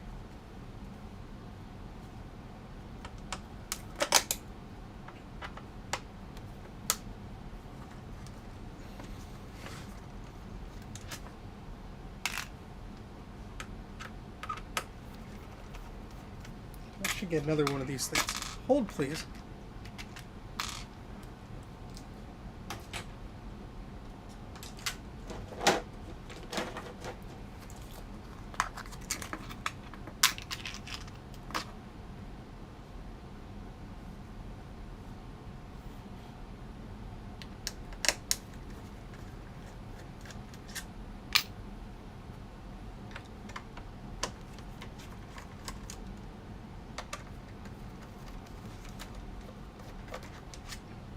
Well, the iMac is not starting up. We replaced the power supply. That didn't help it. It will make some noise, and the fans will spin like crazy in the SMC reset mode. That's about it. That's about all it wants to do.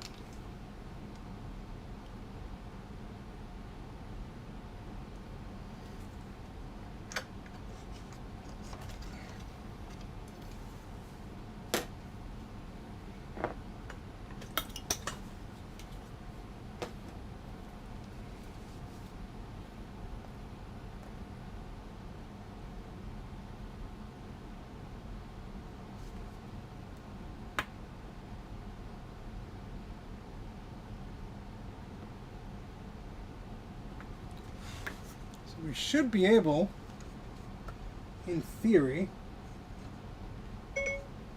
No, I said theory, not Siri. Stop.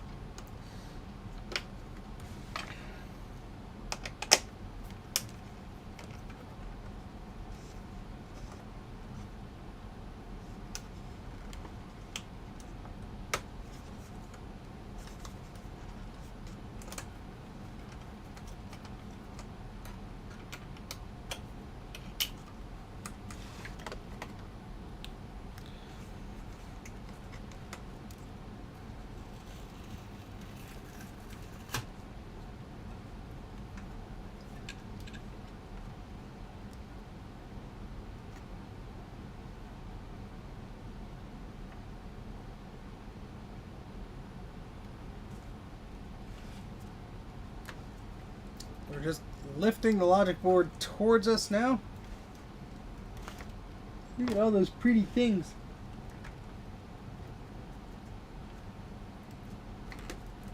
Yeah, that cable's sort of in a weird spot. That's okay. Ooh, pretty. I see that darn button battery. Alright, now the logic. Well, easier said than done, buddy.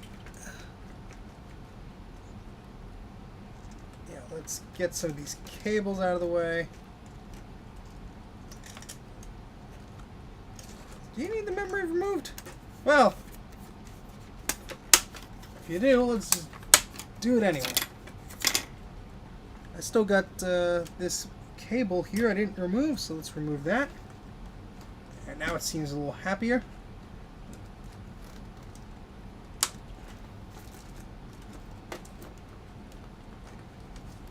Oh, it's almost out. Come on. Don't you want to be a free logic board? Or do you want to be stuck inside your case all your life? That's not fun. Alright, what the heck is what's holding you in there now, buddy? That's a big chip. There we go.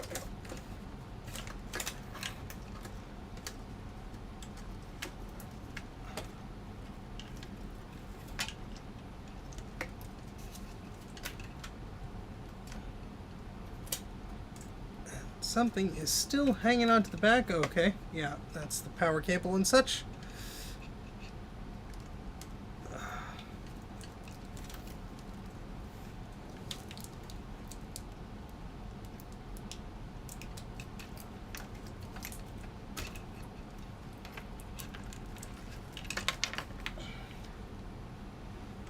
Oh boy.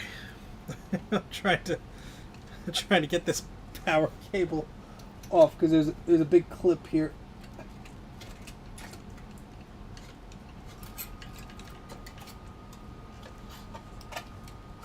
This is very entertaining, I'm sure. All right. There's nothing to it at all. At all.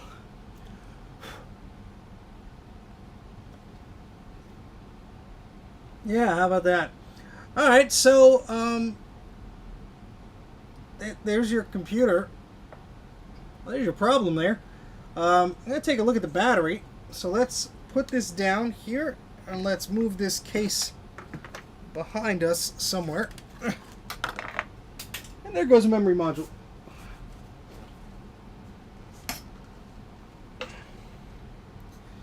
Of course, why should the computer be an easy fix?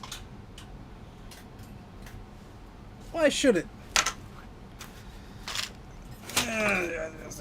Luke Miani also has a higher production budget. Well, we don't need that yet. Alright. Let's get back to this thingy. So,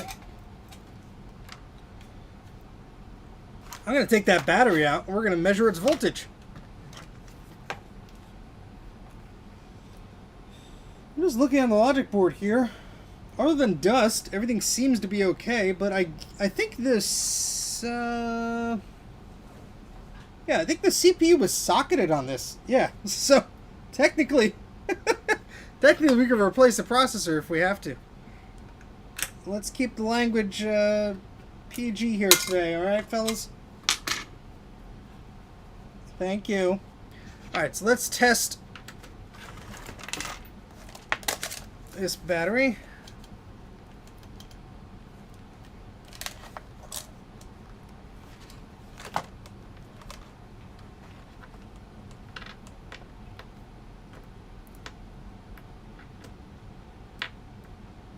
What do you know? Oop, if I can do this correctly. This battery has a whopping 2.8687 volts. So yeah, this battery still got quite a lot of kick to it. So that's a thing. There's some dust on here.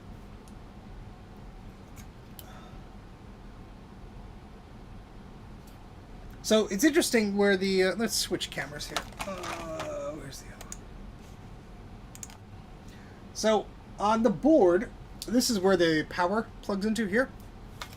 And what's interesting is it has these long, thick pieces of metal that go from that socket onto this side here. Now I assume since it's doing the SMC stuff, it is getting voltage to the board. So I don't think there would be any cracked solder joints or anything there, but I guess, I mean, it wouldn't hurt to check, I suppose.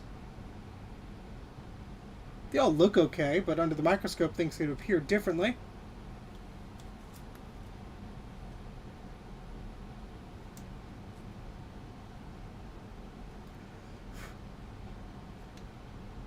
Yeah, I don't think I actually have a replacement processor for this particular model. I think the wiser decision here would be to get a working screen and use the other machine here, or fix up the 2008 or one of those models and give that to my nephew instead. Because, yeah, it's Penryn Core. Okay, yeah, I don't exactly have the only spare CPUs I know I have are Core 2 Duo from an old what was it? An old Dell XPS 1300 laptop my wife used to have. I'm not saying it was you, Thomas. Just saying in general.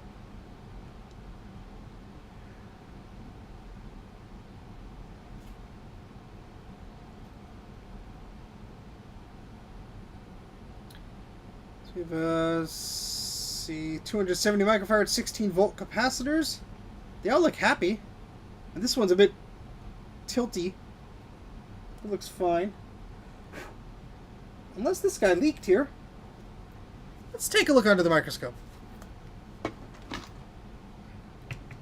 Well, I could give him a Mac Pro, but it's also a children's room. It's not exactly a lot of desk space there for a desktop and a screen and all that stuff.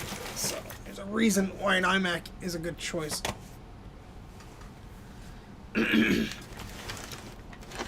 Alright, so let's have a looky under the microscope. It would help if the cord for the light was plugged in.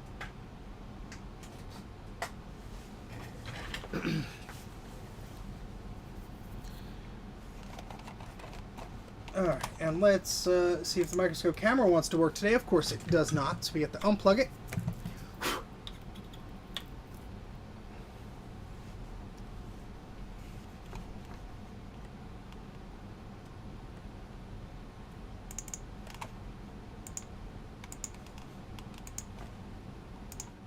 Alright, there we go.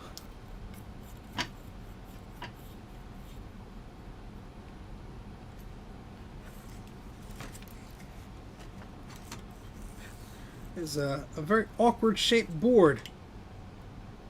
So first, let me focus so I can see things, and I'll adjust the camera. I know it looks good for you now, but it doesn't for me.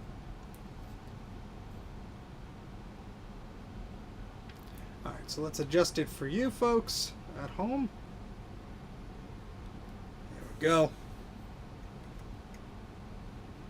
So this looks to be a 270 microfarad 16 volt capacitor, if I'm reading that correctly. I saw dust. I thought there was maybe some capacitor leakage, but it looks okay. Don't see anything really out of the ordinary there.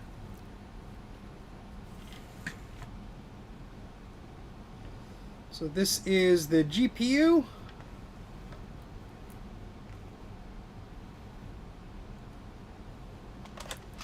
Move some of these things out of the way so they're not into it. Let's just say there are children watching this, so watch your darn mouths, please. Thank you. Alright, so let's see if there's anything visible here. Frank!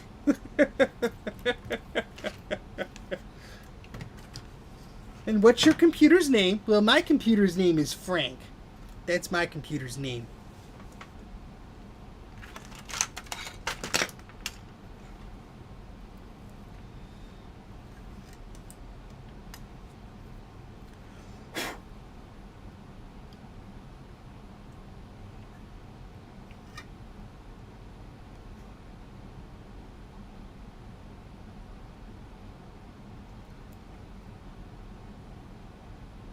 Don't really know what to look for. I'm just looking for anything that looks corrosive or looks, I don't know, weird.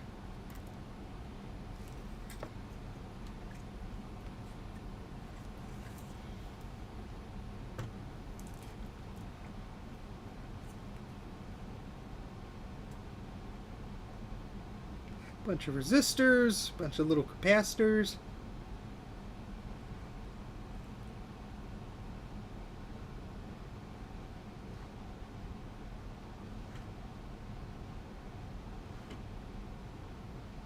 This board is so large it's hitting into the other pieces of my desk here.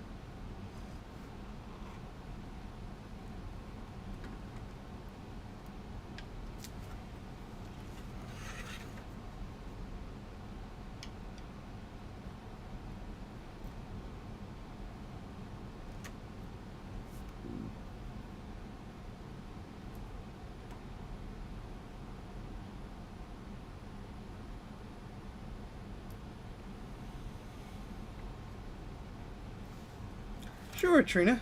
Go right ahead.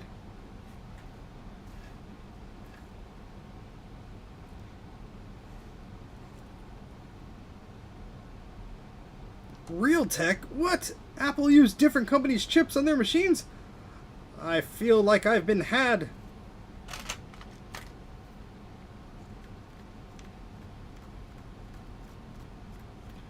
I honestly don't know where I would be able to source another processor. I really am really out of the loop as far. I used to remember all the Intel variants and their names and all that fun stuff, and that was ages ago. I do not remember at all.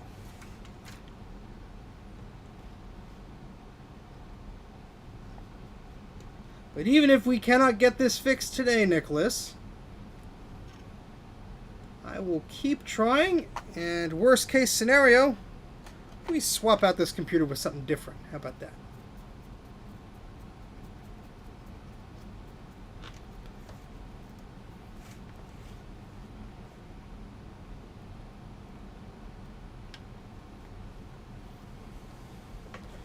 Random Core 2 Duo laptop T7. What? What? I'm just very curious if without the battery it will work, but I'm assuming that's a no, and I don't want to put the whole thing back together just to find that out.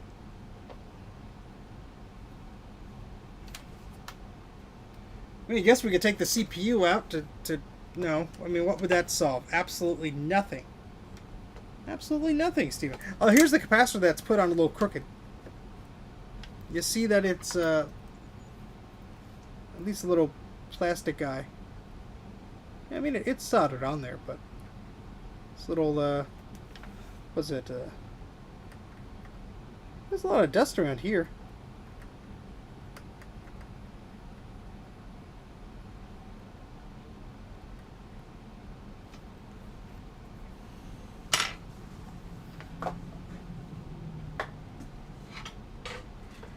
Thanks, Mike. Appreciate it.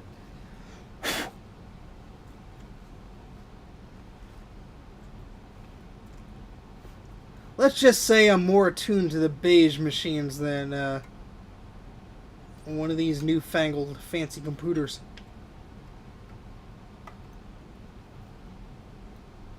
Yeah, I don't know what this GPU is. Probably the lowest NVIDIA that they could shove on this board without requiring anything more than a little flimsy piece of metal as a heatsink. I looked up the serial number. That would tell me.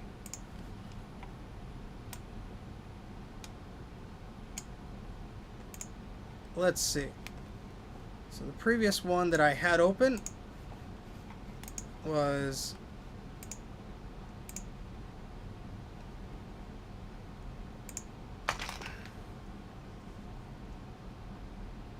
ah, darn it, Jay, I'm not logged into your site, so it's yelling at me.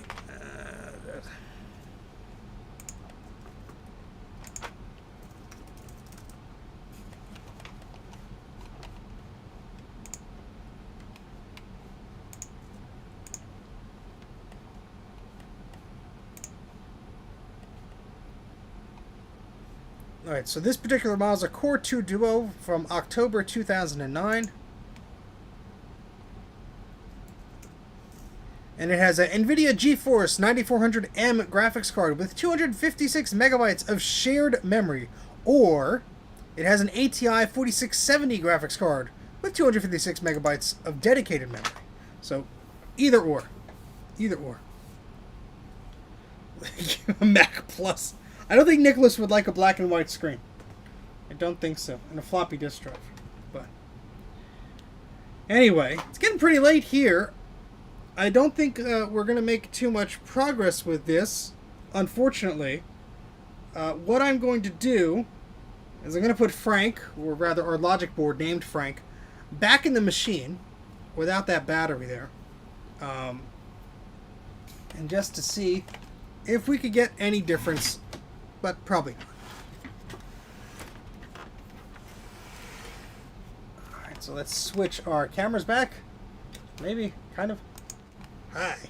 Alright, so let's move this logic board. Let's bring this computer. Well, the battery still had voltage on it, so I don't know why moving it would do anything, but anyway, let's just try it just for funsies. Now that's going to block the camera almost, so I can't, well, it's going to block my screen. So I have to go here. And I'm not going to probably assemble the whole thing back together. Well, maybe I will. Who knows? Where'd this go again? Let's go to my head, right? This goes right there? Yeah. This is going to be fun. This is going to be fun. Maybe Nicholas would like a whole Mac Pro desktop taking up half of his desk space on the floor. He'll be the only kid with the Mac Pro in his room, I can tell you that. Well, maybe not. Well, that's the other thing I wanted to test and look on the microscope is that these power pins, let's put that on the ground here. If these power pins look like they needed some touching up, I'm not even going to put on the screen. I'm just going to look really quickly here.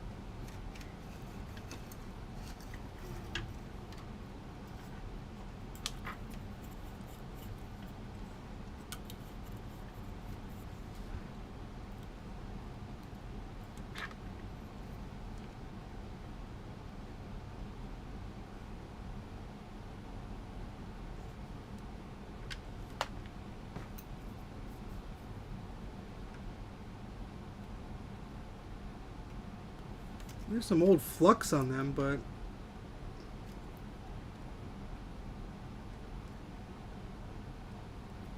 I don't see any cracking.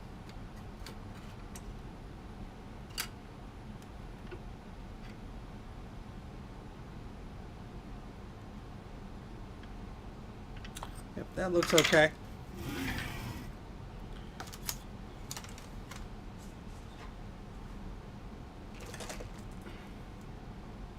Yeah, I'm pretty sure this is an NVIDIA one, if memory serves.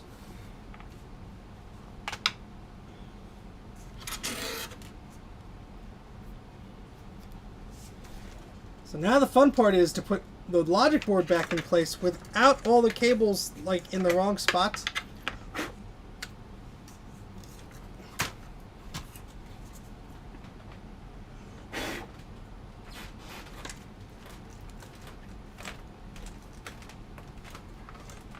This is a 21.5 inch.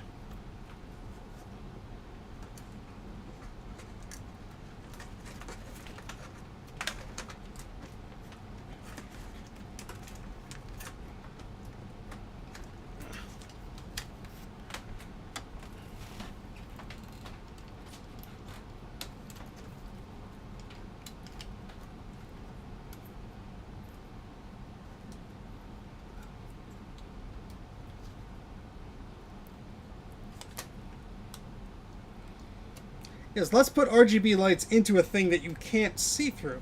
Makes total sense.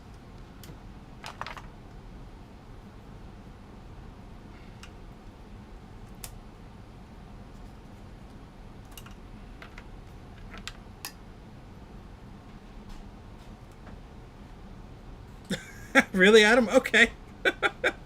Well, that may help it. What year is it, Adam? I appreciate that. That's very kind of you. That might solve this problem here, or give me more problems to solve.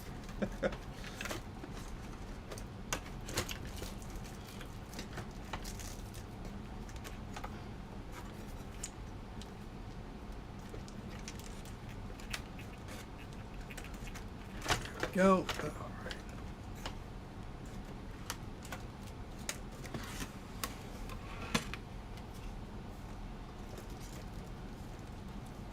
Fun part is just making sure that all the cables that are supposed to be poking out are, especially all these fun little ones behind,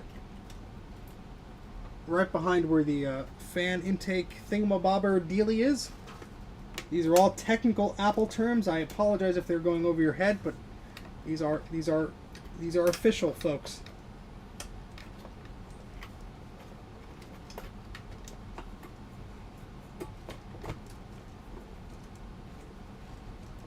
Did that power cable? I didn't put the power cable in. Way to go, Steven. Smart guy. You didn't put the cable in because you're a dork.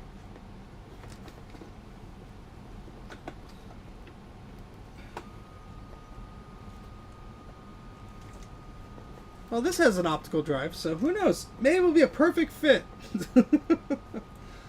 Oh, boy.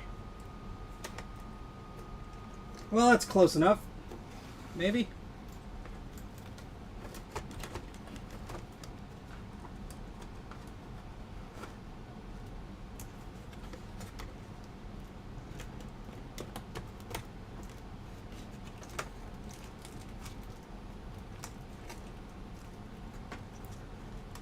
And these cables were never routed the same exact way ever again. The end. It's a nice story.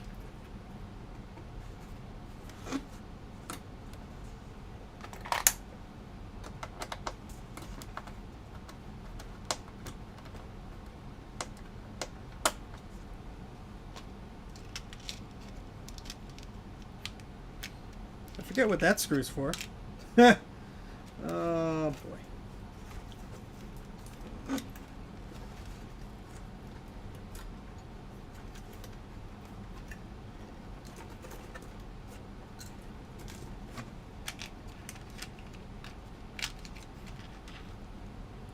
I thought about doing the Apple Care certification once, and I realized I don't need it. Just going to ask me a bunch of questions and ask me for money to certify myself that I know how to do the thing. And then every few years they're going to be like, you need to tell us you know how to do the thing again. And it wasn't like I was, doing this stuff at this level for individuals, etc. I was not.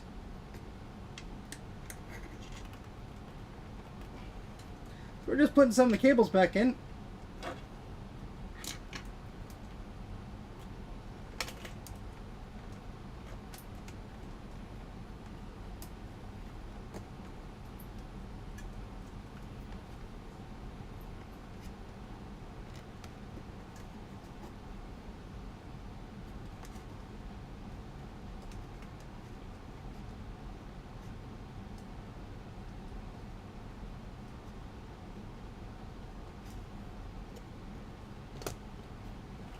And what is this guy? This guy's a temperature sensor thingy or whatever the heck this plugs into? Maybe? That doesn't go there. Oh, that probably goes over here, but the cable snaked its way through here.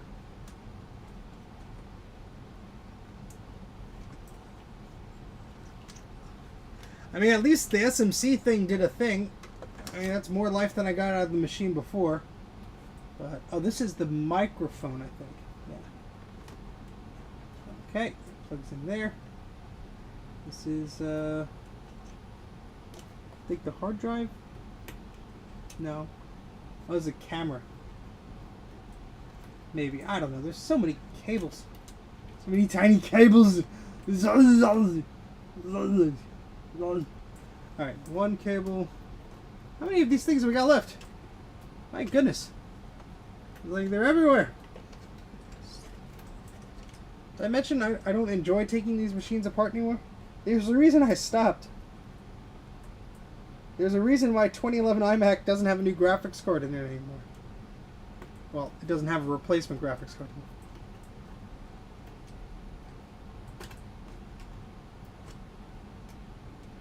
anymore. Alright. So. Most of those cables are back in.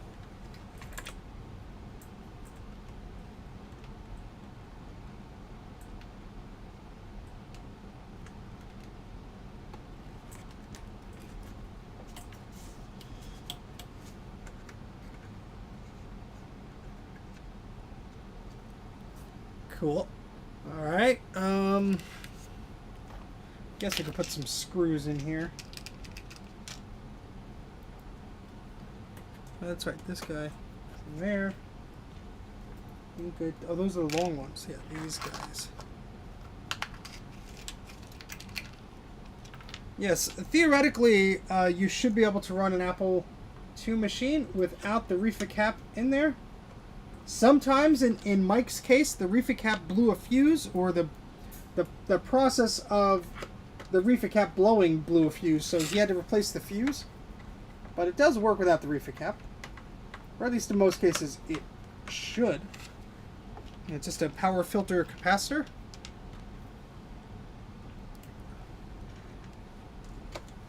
I'm sure I'm putting most of these screws back in the right way. It's okay. We're only going to take the machine apart 20 more times in the future, I'm sure. So what's the fun of getting them all in the right spot? And that little baby one goes here.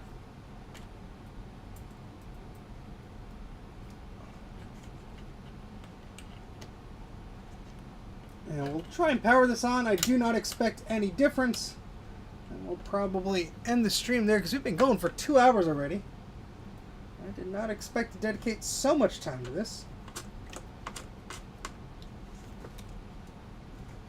Maybe we'll do something else. I don't know. It's probably a bad idea. Probably an extraordinarily bad idea.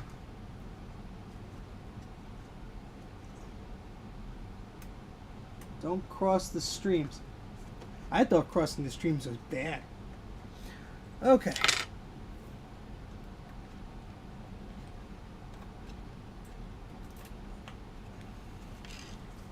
Are we missing any vitally important screws? Yes! Make yourselves known now or forever hold your screwness. Alright, we have the optical drive. We do not need that plugged in because it's just an optical drive. You do probably want to put the fan in there though. Just so we could see it spin around to go whee!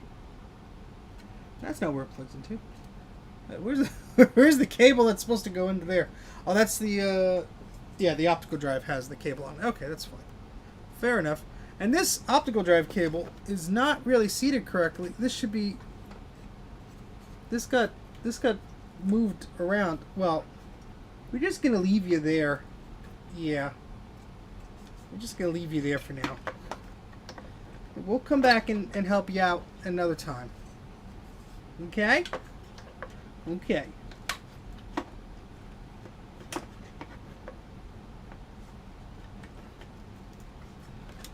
I'm going to retitle this video, How Not to Fix an iMac.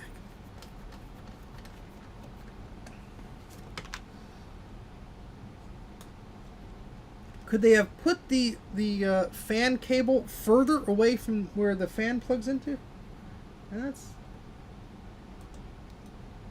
Actually take it out of the little plastic thing to give us an extra millimeter or two to move this cable. That's a bit silly. Okay, and then we need my flashlight here. Jay doesn't understand the reference because Jay doesn't watch good movies, apparently.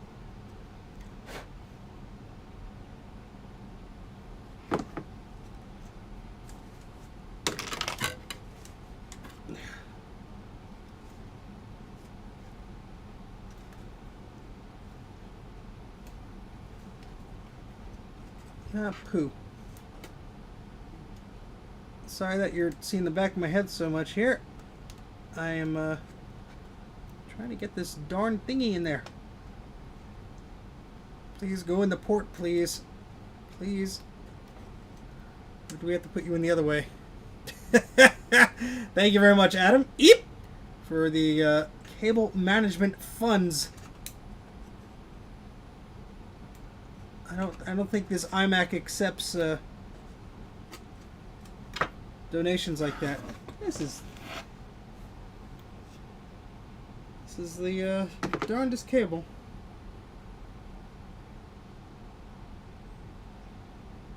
Alright, we'll try putting you in this way. I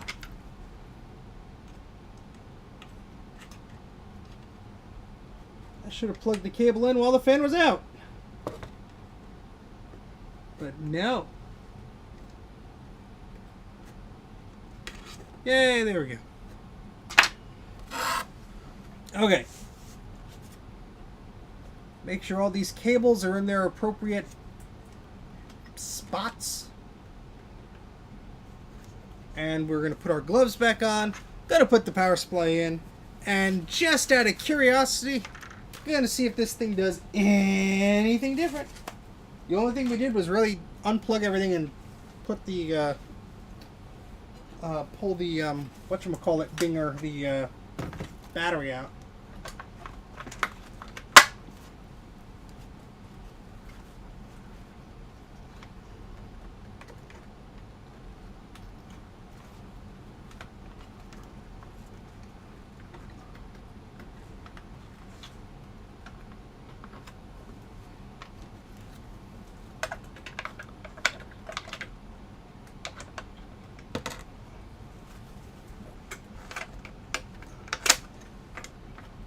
It's like riding a bike. You only forget the important bits.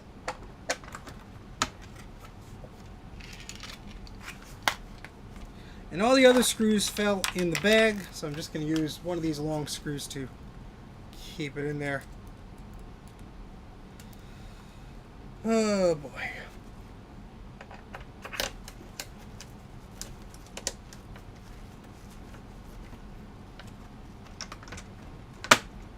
And that should not go anywhere. Just use this one. Oopsie. Almost dropped that one too.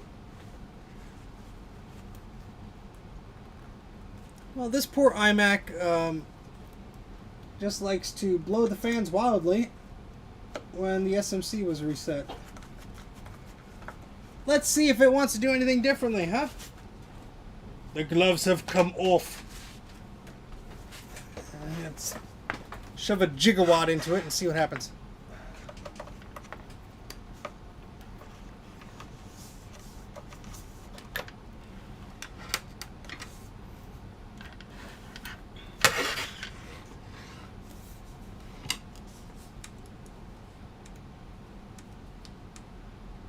Nope, not happy.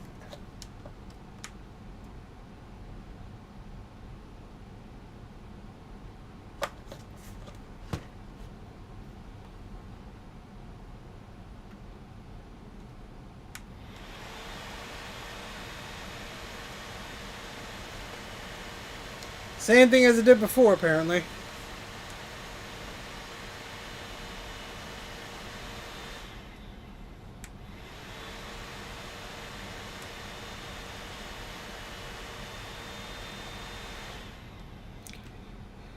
Yep.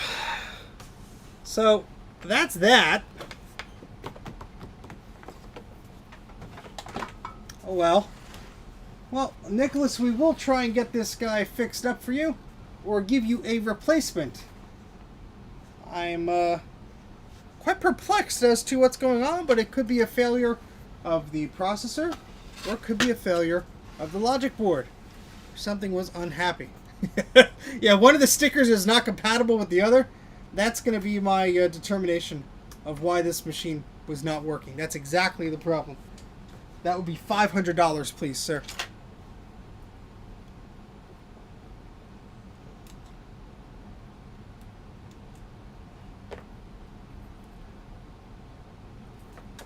Well, it's not as loud as the X-Serve. I'm not going to drag the X-Serve over to do a comparison, but it's not as loud as the X-Serve, I can assure you. No, the other iMacs are buried behind eMacs on my shelf. I'm not about to go and fish those out.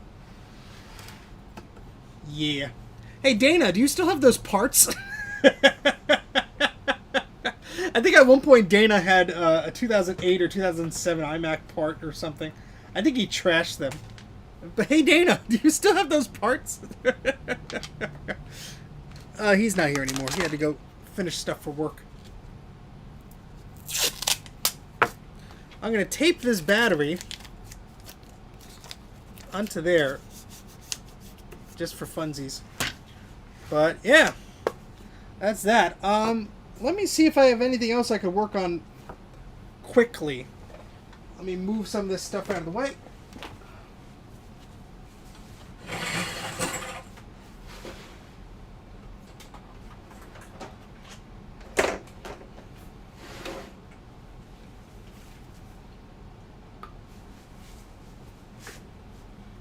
Good as new.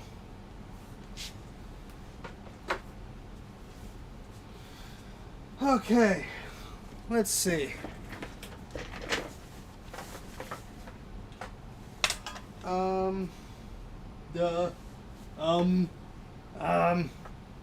Trying to think if I had something that I was going to take a look at. Yeah, here we go. That sounds like a fun project, Adam. So, I have a few boards that I have to recap. I do accept repairs on my website, mac84.net/services.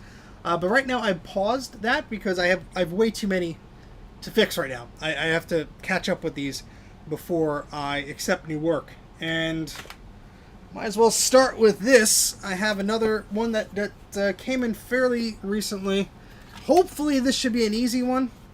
I did hope to have some more clone video ready soon. That clone series I did. But I did not have the chance to finish that yet.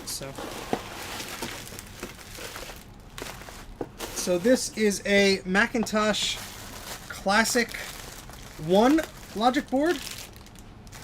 Hopefully, this won't be too difficult.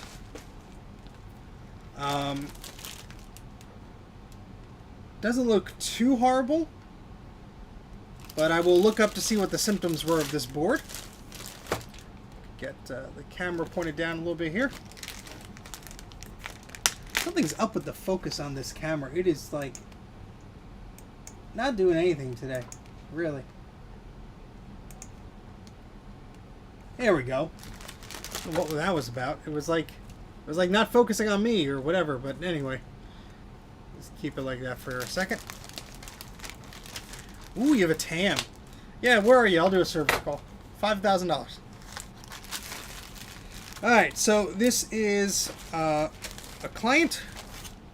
This is called. This is Bill's Logic Board. So, Bill, we're going to help you with your Logic Board a bit ahead of schedule. How about that? Yeah. The rental of the tux is not included. Ooh, I see a problem there. This might not be. Why is everything not as easy as I thought it would be? Let's switch to the microscope, and I'll show you exactly what I just saw. Because, my goodness, does this look fun? This might be one of those things where I might have to tell them, hey, it's going to cost a little bit different than what I said before. Let's get you zoomed in here. And so my eyes were just, looking around, and I was going, la la la. La la la la la la la la. Oh my. So when people tell me, no, Steven, you can just put it in a dishwasher and clean all the cap juice off of it, and then the machine will be fine. I go, well, the problem with that is it's not fine. So the capacitors have obviously leaked here. Destroyed some bits of these traces. That's why they're discolored. They're black. And then whatever this doohickey is, it looks like it charted up pretty darn good. Look at that. Look at that. And if that's the worst here, that'll be sweet. Merciful crap, my car. Oh boy. And we have some more traces over here that look fun. And here. And there, and there. And there, and there. Oof. Yeah, unfortunately, I might have to take this chip off and put it back on. Yeah, that looks lovely.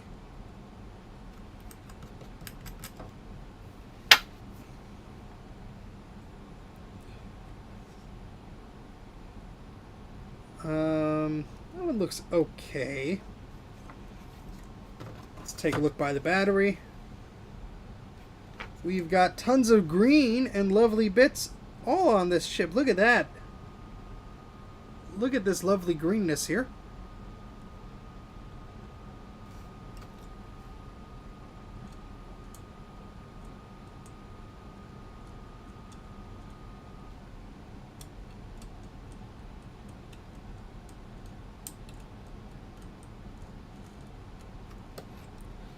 Hopefully that chip doesn't need to be replaced.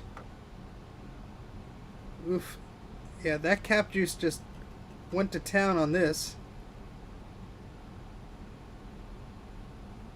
Should be okay, hopefully. Yeah, that trace needs to be tidied up a bit. This trace needs to be tidied up a bit as well. Oh, these are fun. Look at that. Yeah, so as Bruce often says in his streams, him and I usually are starting to get to work now where it's no longer a recap. There's always bad traces on the board, or there's something else going on. It's a sound chip, or it's a egret chip, or whatever the heck. And then you have these little green specks that are just attaching themselves to all these chips.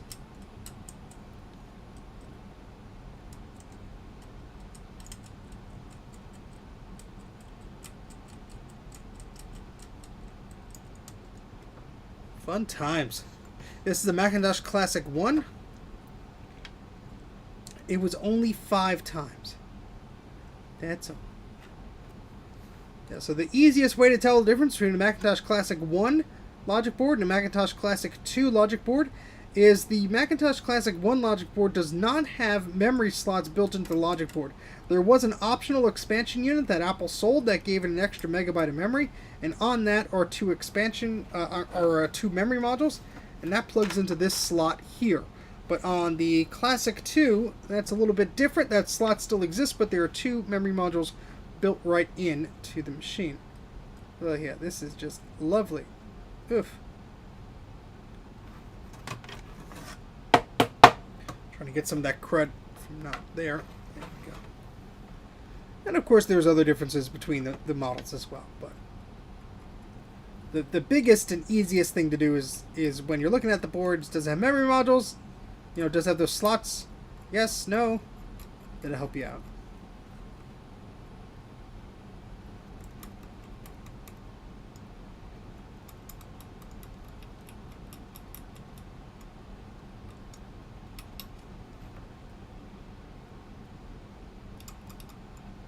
Yeah, that's gonna be fun. Let's see if there's any other surprises on this board, huh? Probably not gonna fix this entire thing tonight because I'm getting a little tired. I was not expecting to really look at this today, but I just wanted to get a first glance at it so I could go back and tell the client, hey, look, this is what I found so far. Yeah, so you might be able to see. So zoom in here.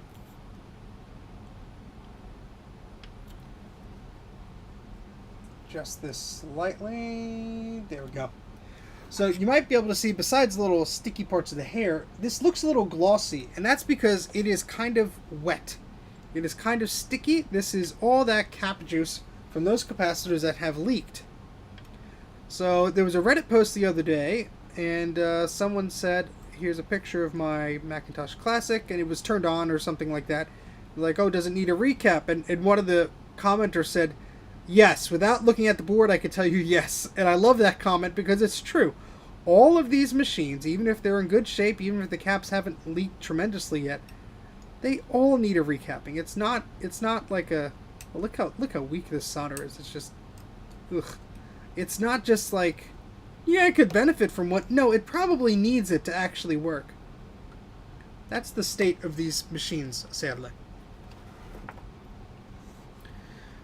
Okay.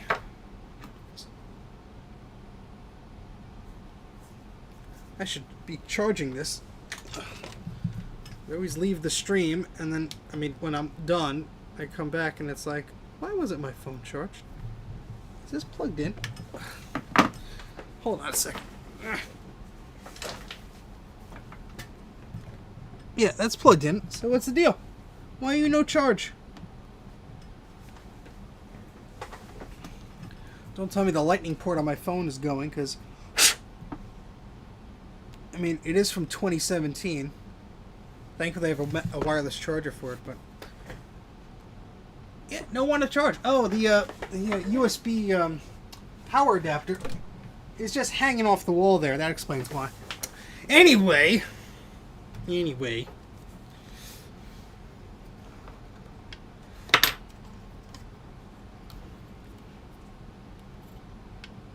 Yep, found another trace here.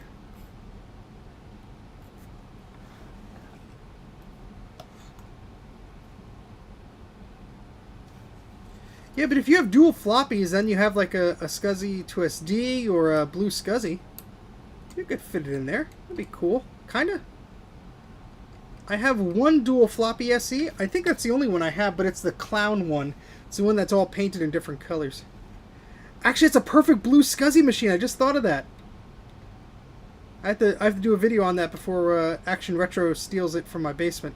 And then Sean does a video about it. The ultimate blue SCSI Macintosh SE. It's not an SE30, but it's a blue SCSI, and this is not exactly doing the best job here.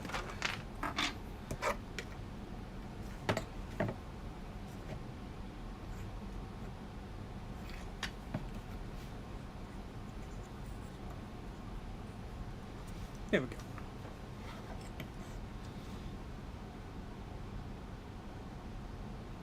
Yep, we have that similar gunk here by this chip. Fun times.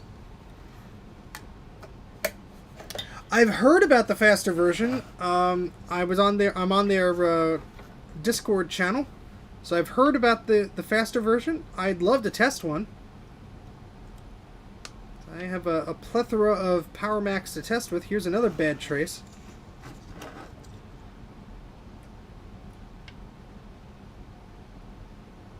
I wouldn't say the trace is bad. It's in need of attention. I mean, obviously there's copper underneath that. Just look at that. That is just.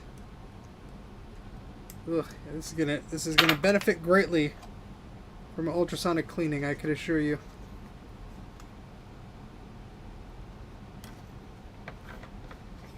Yes, thankfully the there we go. Sorry. What I see through the microscope is different from what the camera sees. Blah blah blah blah blah. Sometimes I mix them up. Sorry. Yeah, the Macintosh Plus is still needed recapping. Just the usually it's just the analog board. That's the culprit there, and the battery is removable, thankfully. So, all right, what should I do now? I guess we could get the caps off. I guess I gotta clean it. I gotta do this anyway. Might as well do the thing. Might as well do the thing. Should I recap it now, folks? Yeah, might as well do it, Steven. Okay. Yeah.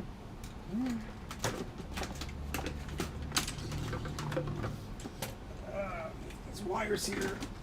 Oops, there goes the keyboard.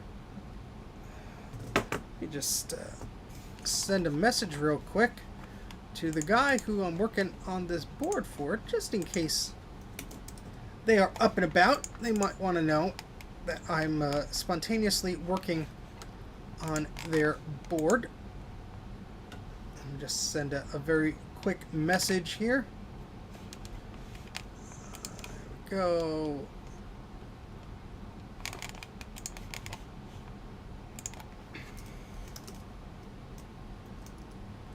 And my keyboard is being a pain in the butt.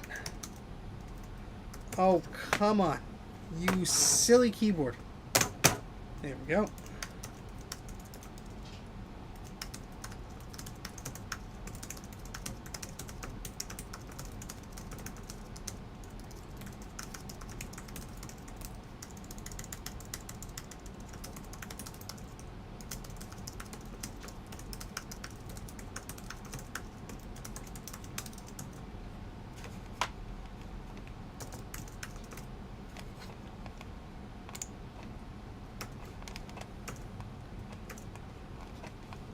All right. Do you still pull the caps? Sorry, let me just catch up with the chat here. Yeah, all these check marks are hurting my head. Please stop. No, the iMac is still being weird, so we moved on to something else. Mac 2 I have doesn't work at all with the battery, so I guess the capacitor missing is the problem. Yeah, probably. Do you pull the caps, ultrasonic clean it, then recap it? No, what I usually do is, it highly depends on the board.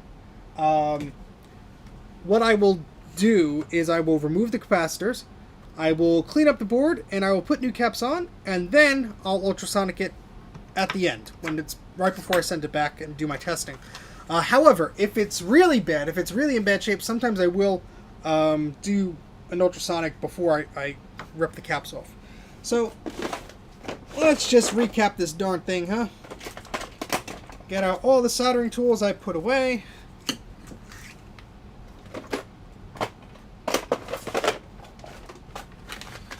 We need the, what are these, the 4770, 4716, yep, we need some of those. And I think I have, like, literally one of these 50-volt, 1 microfarad capacitors left. Unfortunately, it's like I have one of them left. I have some ordered. They're not going to come until the end of the week. So, that's a thing. what else am I looking for? My goodness, my mind is just... There's the solder all over the place today. So we need flux, which should have been right here. Right before... Here it is. There we go.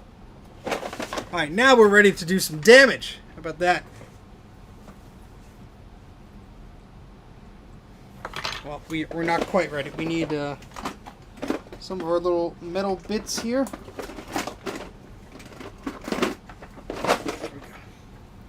So what I like to do, it's a good trick that my pal Bruce taught me, of Brankus Creations on YouTube. If you are not familiar with Bruce's channel, please search for Brankus Creations on YouTube, and he'll come right up. Or go to recapamac.com. That's Bruce's excellent website. Has all the guides that I use to recap Macs. Gives you the capacitor values, the revisions of the board, all that fun stuff. Excellent, excellent resource. Highly, highly recommend it. I can't say enough good things about it. So, go to recapamac.com, subscribe to Bruce's channel, and do what you have to do. Alright, so these caps are going to be the first ones to come off. And I can just tell that these are going to be stubborn.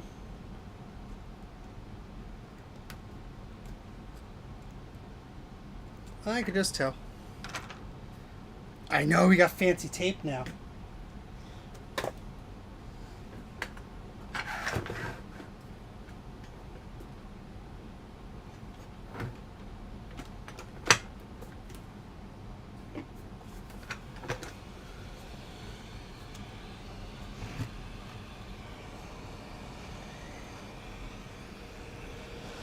And here comes the heat gun. Whee!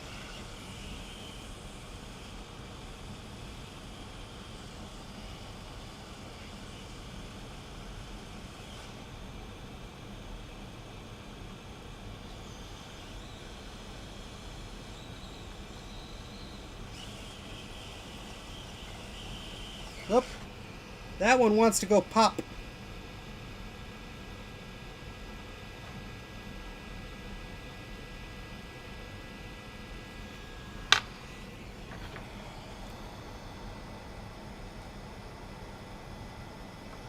I like to prevent them from popping just so they don't destroy, like, my eyes.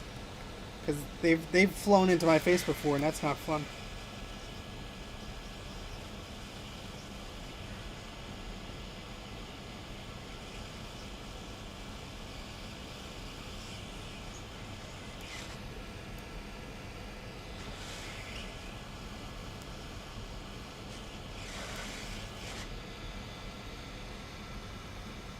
This heat gun is acting strange as of late.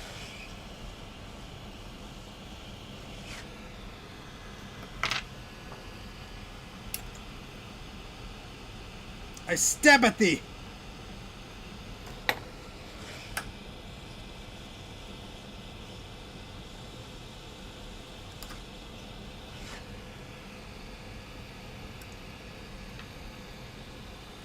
Now that was a disgusting one. So you can see the pad is kind of lifting off there, but that's okay.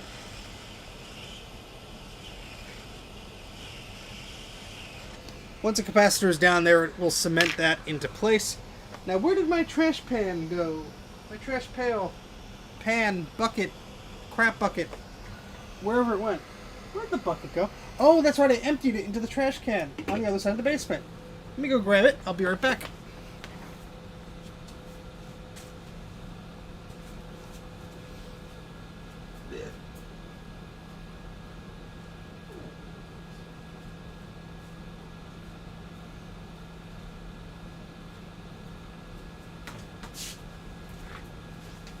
Okay.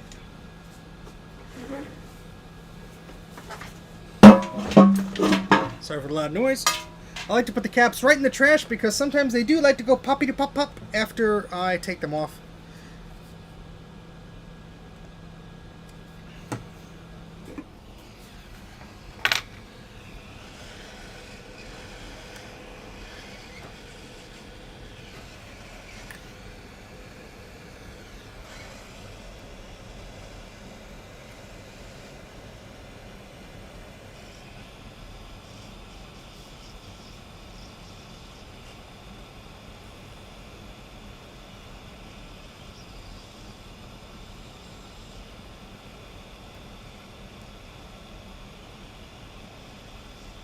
Well, this one smells awful.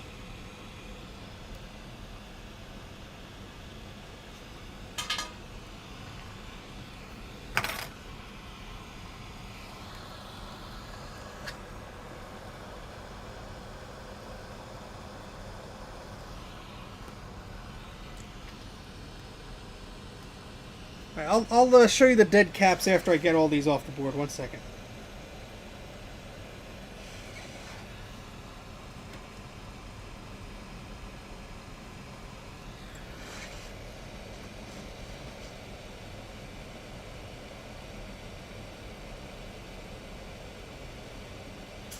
Whoop.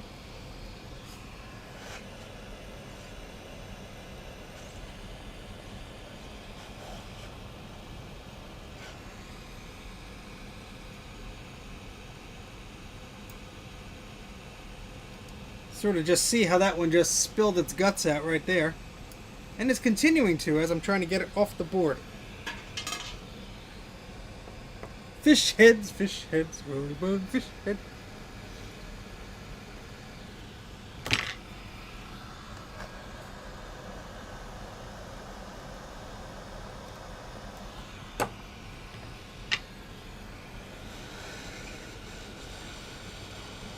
These always tend to be the most annoying ones to get off just because you need the metal shield and everything to protect it.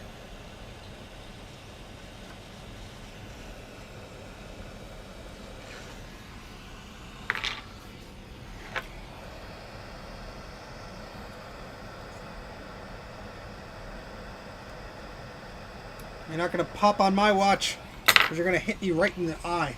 Although that'll be entertaining for everybody else, it won't be entertaining for my vision.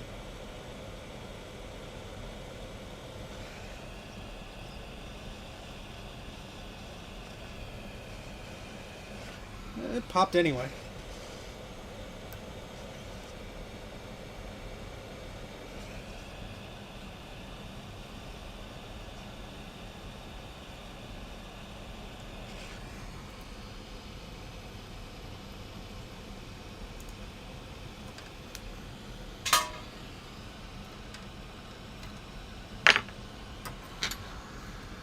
Oh my, that looks delicious.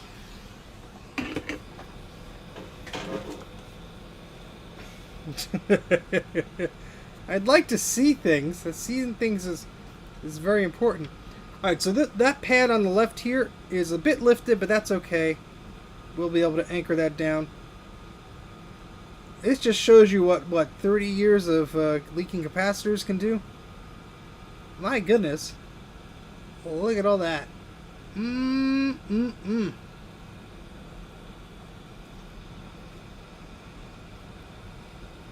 Ooh, they popped off horizontally. Don't worry. Change your username later. Alright, so yeah, that all looks absolutely lovely and delicious.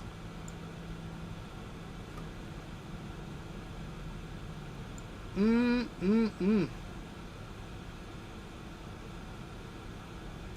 that's gonna be fun. Alright, so we only have 4 more caps to go on this board, because this board doesn't have a lot, thankfully. I am going to put some of this tape over where the serial number barcode is. I forgot to take a picture of this board, because I'm a dork, but let me do that now.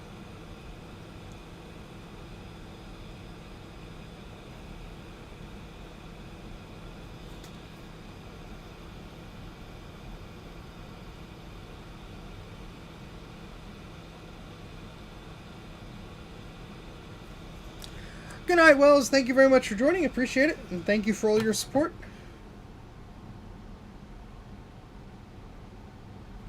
My phone is being super slow taking pictures because it doesn't like me.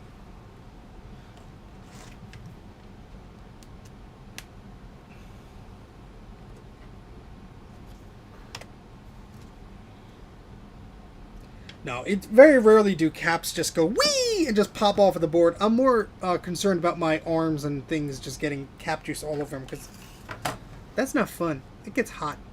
Alright, so let's shove some flux on these caps and put some tape where we want it and see if we can assist getting these caps off of the board.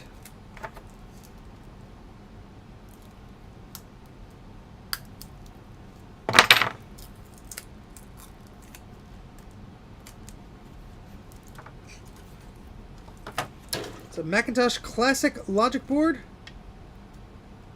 It's a Model 1. So not a Classic 2, but a Classic 1. So we're just removing the capacitors here.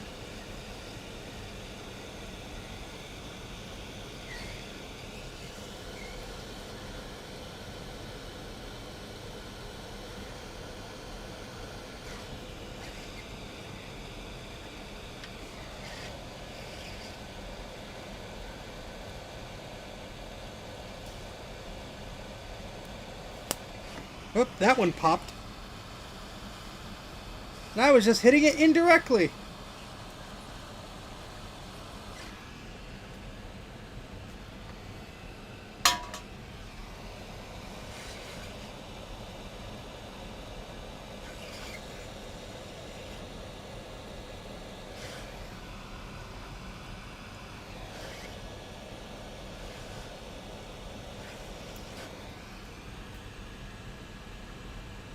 Lovely, lovely caps.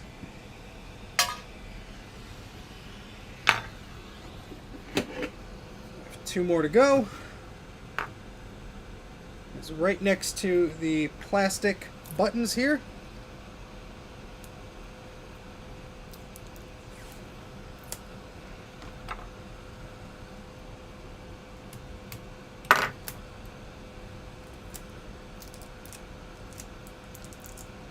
Put some more tape just around the buttons. Hopefully we're not going to have to use too much heat there, because usually in this particular spot I find you don't need it as much, but just in case. This wants to stay. It's not gonna, but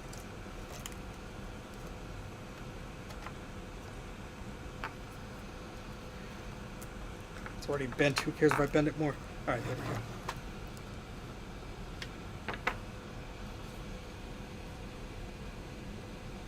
So the flux just helps get things loose here. I think this one's going to be a bit problematic. Just help that out here.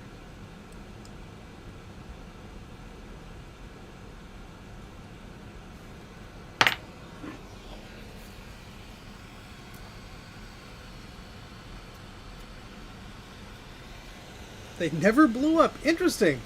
I mean, sometimes the caps don't blow, and they'll just be, you know, they're fine. But I just find that sometimes they do, and I've done like 3 boards in a row where they didn't, and then all of a sudden every single cap will blow.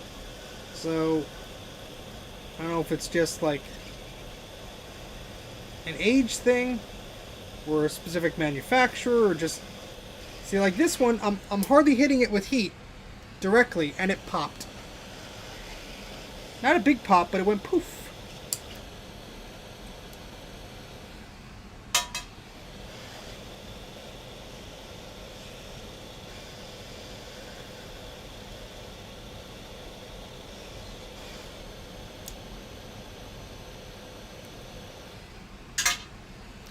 Alright, that's all those nasty caps out of the board, alright? Lose those capacitors in 10 days with this weird trick. Call Mac84. So we get all that tape off of the board here. Even with that tape, that barcode is a little bit worse for wear, but what can you do? We scared the crap out of that guy. Alright, so what I'm going to do is I'm just going to put a little bit of flux in this area where those delicious, juicy capacitors were. And I'm just going to run my soldering iron over it.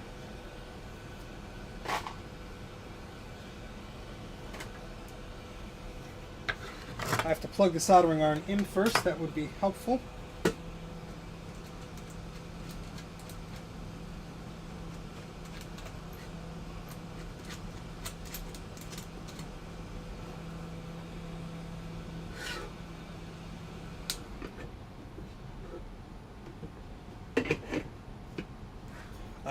So let's just do that.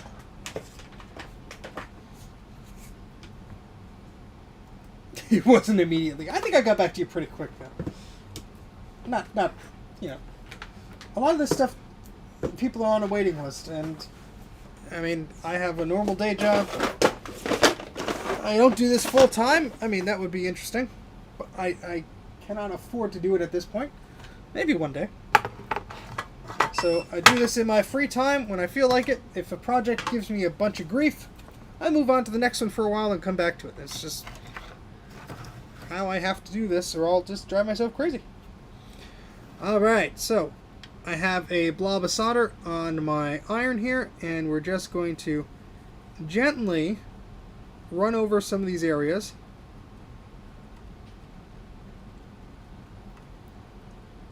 Just to try and get them cleaned up and loosen all that old cruddy solder. You do not want to keep this stuff on the board. It will cause you problems. In fact, a board that I have in my queue to go, welcome to Video City in the chat, his board that he sent, unfortunately he had it recapped already. This was a Macintosh SE30 that you'll be seeing sometime soon. And it was recapped already, but it does not seem like the corrosive gunk under those pads was cleaned off. So what happened? Well, they continued to corrode the space on the board. So that was fun.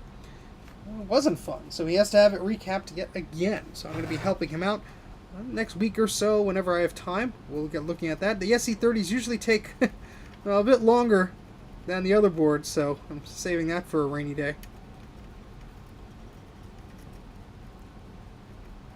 So trying to get all this gunk off of these pads.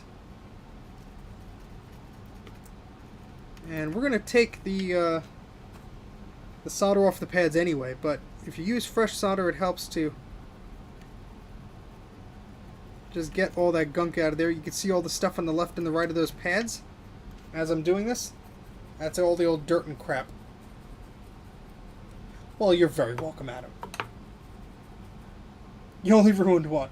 Well, you know what? It does take time. I mean, it's more of an art than anything else at times, so. And we got some more green on that chip we're going to have to get off.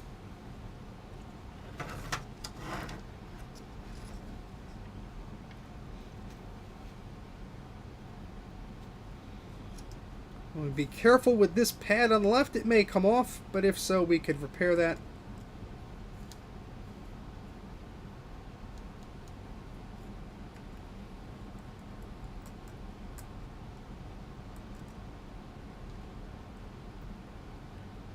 Just like hovering the iron over it. I'm not pushing too hard. We're just trying to loosen up all this gunk that's around here.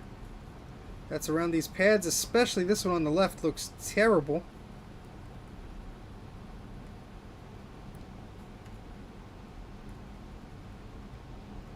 And these little dots, and this is all old solder. We're going to have to get that all off the board.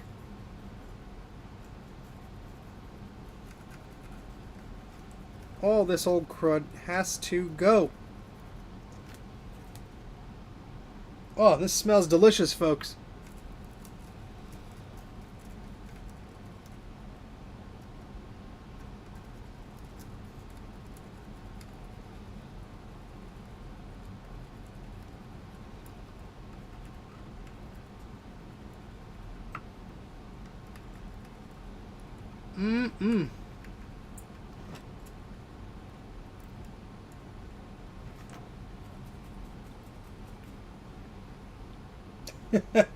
No worries. You didn't know about me back then. And you know what? I will never tell somebody you shouldn't try it yourself.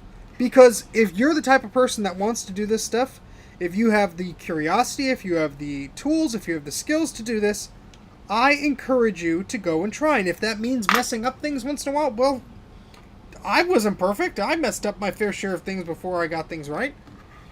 But I'm confident enough that I have seen enough of these things, I've worked on enough of these things, that I could do them at a fairly successful rate. And so I'm proud to say I've only had 2 machines One, if you really want to, count specifics, but one was an outlier. That is what Joe from Joe's Computer Museum sent me. But I knew that was a bad one to try anyway, just because he wasn't able to do it, and he has excellent skills. But other than that, the only other machine I have not successfully recapped yet, and I'm pretty sure if I replace one part, I'll get it working again, is a Macintosh Classic 2 that was given to me by Kate of the Macintosh Librarian YouTube channel. And she has an excellent channel. If you are not subscribed to the Macintosh Librarian on YouTube, I don't know what you're doing. Go do it. But she had sent me Macintosh Classic 2, and we got some life out of it, but I believe one of the chips on the board has gone bad, and I think I do have a replacement for that. I could steal it off of an old Macintosh LC, so we might be seeing that board again sometime in the future.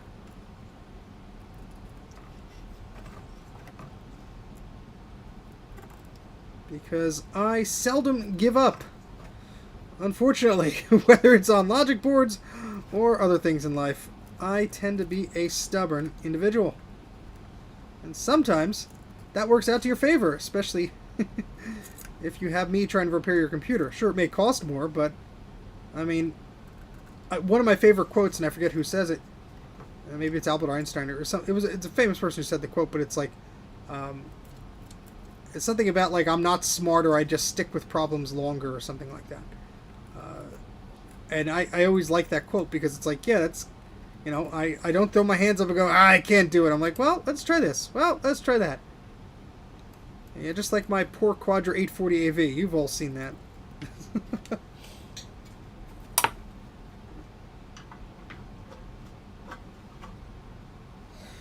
Alright. Yes, this Intel iMac does look a little 68K-ish, and that's the problem when I switch subjects or get tired of something and switch to something else. I don't update the title. But yes, this is Macintosh Classic. We hopefully will get this one working tonight.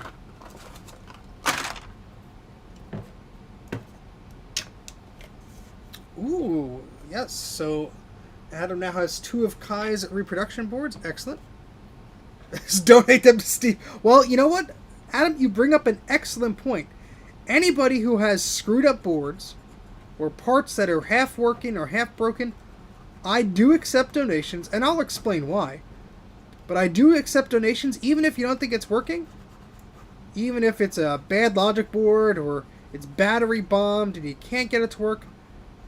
I will make good use out of it sometimes. You know why? I could use the parts. I could use these chips.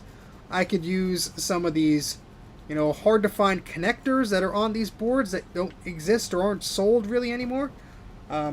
Anything that is salvageable, I will try and salvage from the board. Now, I can't guarantee you it'll, solve something that I'm working on, but it never hurts to have spare parts. Never, ever hurts.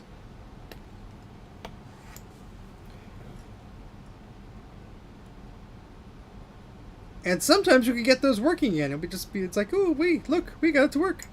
Even though it was a parts board, now it's a fully functional board.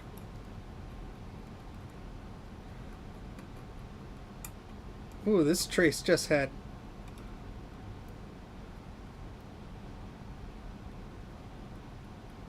all sorts of gunk all over it. Ugh.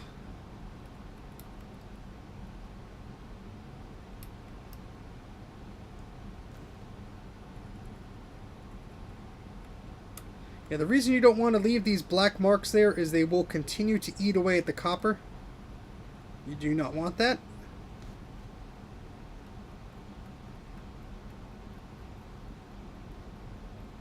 So I try to get off as much as I can, and it looks like we're going to have to do the same to this. Look at this right here.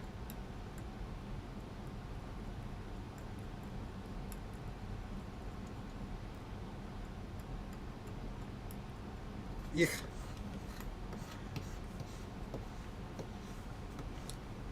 Oh, Adam, that would be fantastic. You could slide into a 550 and 575 and gives you the harness to work on the board externally. Adam, that would be absolutely incredible. That would be sure make life a lot easier. I was actually thinking if I could, jerry rig something up one day, but That'd be awesome.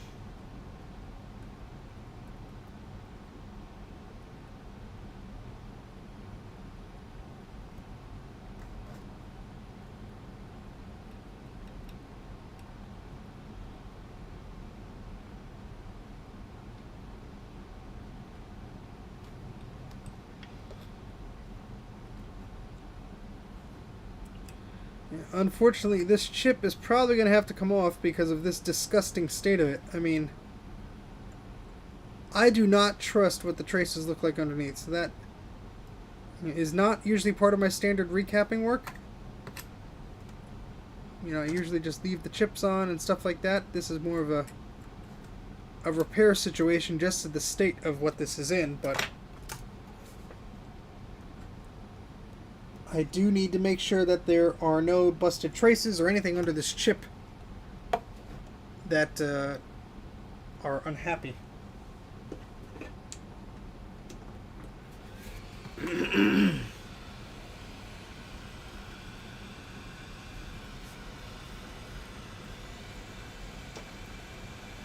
Well, there's like the pizza box, which is like the LC, the Quadra 605 and such. And then there's the what I like to call the extra large pizzas, which are like the 6100 series, the Quadra 610, Centra 610. Oh, look at how disgustingly lovely this chip is. That just came right off the board there. Trying to get it off my tweezers. There you go. Let's see how bad that is underneath. Alright, so all of those traces look okay. But these pads all need to be cleaned up in a very bad way. Well, Nick, I would be happy to consider that. I believe you have my email address for anybody who doesn't have my email address and is interested in donations. Mac84tv@gmail.com is my email address. Mac84tv@gmail.com. Please be advised, I can't accept everything, but if you do have something, it doesn't hurt to email me and I'll let you know if I'm interested or if I could use it. And if I don't, maybe I know somebody who can.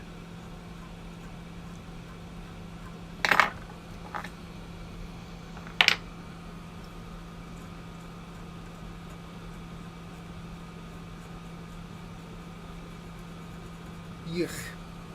Yuck, yuck, yuck, yuck, yuck. Ik yuck pooey.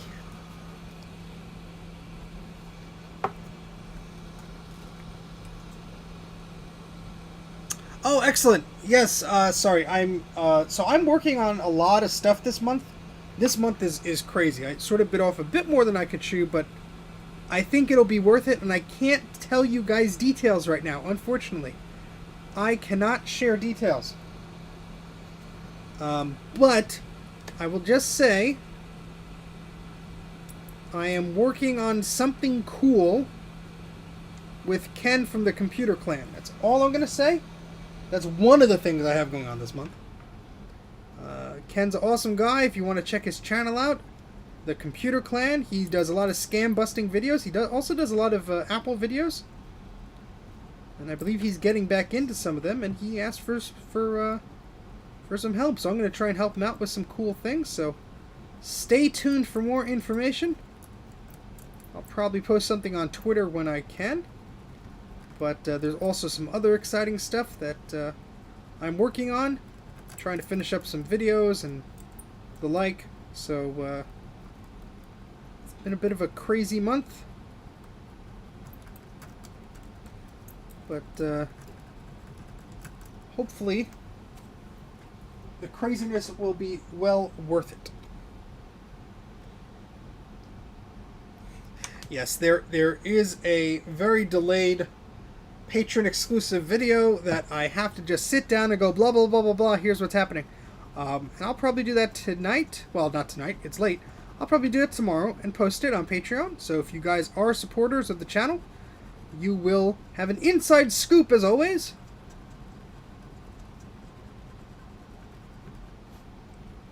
Because I do greatly appreciate everyone's support, especially my patrons. Of course, if you'd like and subscribe to the channel, that support is greatly appreciated as well.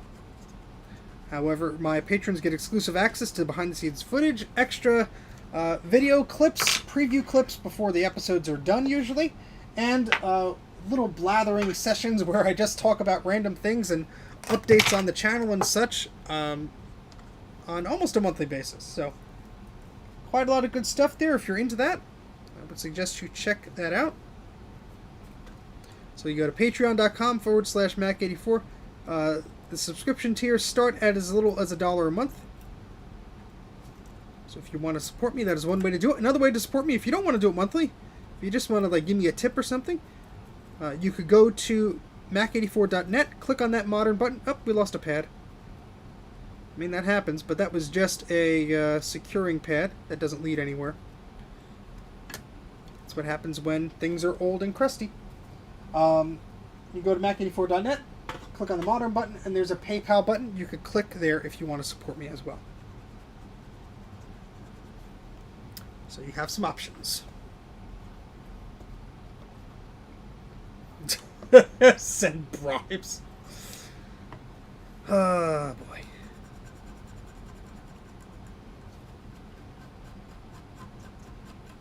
Now let's look at that little chip that we have to clean up because... Yuck. Poor little guy. Let's adjust this microscope. It's got a little hazy. I have to clean this thing. This thing has not been cleaned in like ages. The pad is gone! Thankfully that pad doesn't go anywhere. It's a decorative pad. Post my PayPal password. No worries, I'm just letting everybody know what's going on. I'm usually the type of person that I'm quiet about something until it's like, okay, hold on, I'm busy, I can't do the thing. I overload myself sometimes.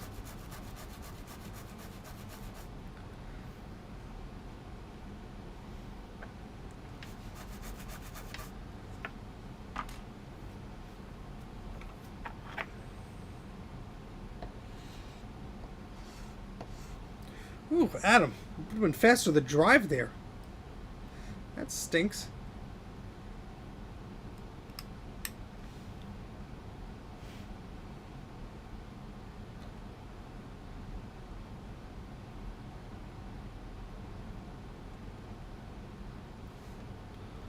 All this lovely crust and gunk on the bottom of this chip, all these little microscopic solder balls. Fun stuff. So what I'm going to do is get some flux. Ah, this is true. Well, good luck with the shipping. It's always always a gamble.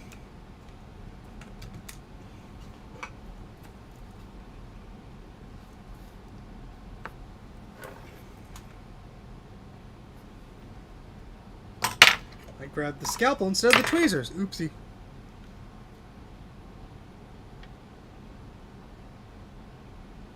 So I'm just running a soldering iron over these pins here to just try and clean them up a little bit.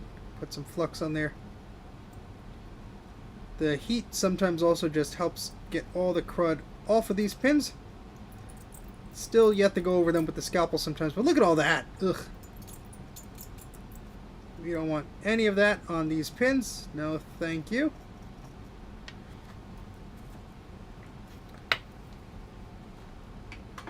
And we'll do the same to the other side of this chip, even though it looks significantly better.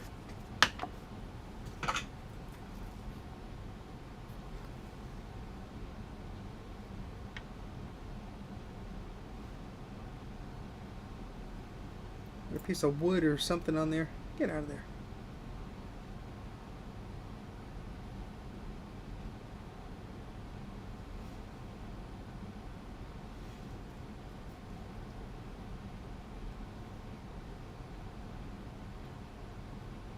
It is a very teeny tiny little chip.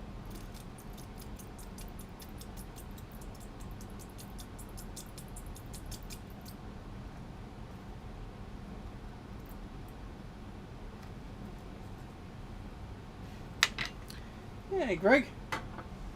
Thanks for stopping by. Alright, so we're just going to clean off this chip, and then we're going to try and put it back on the board. Hot. Chip hot. Ow. Hot. Hot. Hot. Yes, put your finger right on the part where the iron just was 3 seconds ago, Steven. It's a smart move.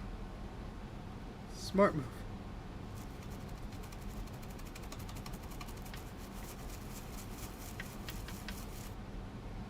Fire bad. Fire hot.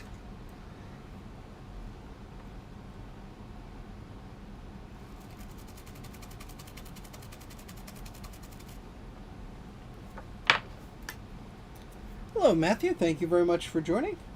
Seeing a few new faces today. We don't have as many people watching as they were before, but I understand it's late.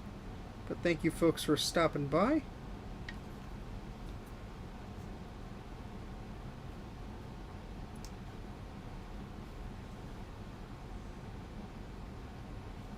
Okay, so we're going to put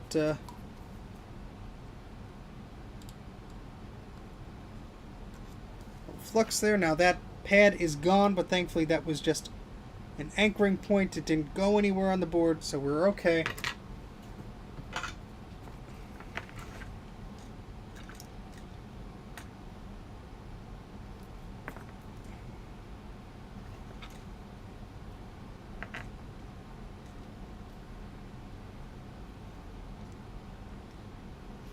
This thing needs to be refocused. I apologize. This, there we go. Sorry. Sorry, guys. You're like, oh, it looks much better, you idiot. Why didn't you do that earlier?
Alright, just make sure this chip is secured on both sides. It means Apple used too many screws. That's my go-to. Yeah, those are extra screws. You don't need those.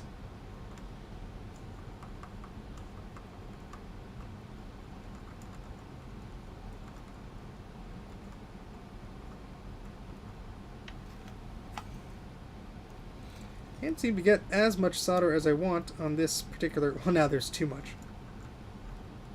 Either not enough or too much, Steven. Make up your mind.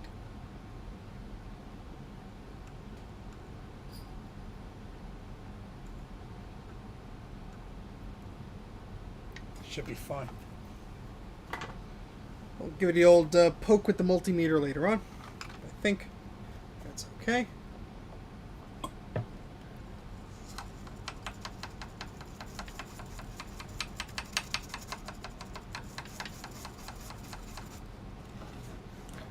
So that chip was a bit of a worse condition before. Legs were all grimy. There was a bunch of gunk underneath, a bunch of old solder. That was not helping anybody.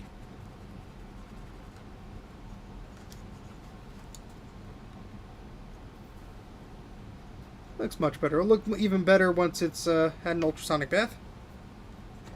And it's just about time to put some caps on. How about that? That one leg used to have a pad, but that pad went bye-bye, but that pad was just a decorative one. It wasn't really doing anything. It was just securing itself to the board, so we don't have to worry about it. And speaking of the pad, it just made a cameo appearance on the edge of my solder wick here.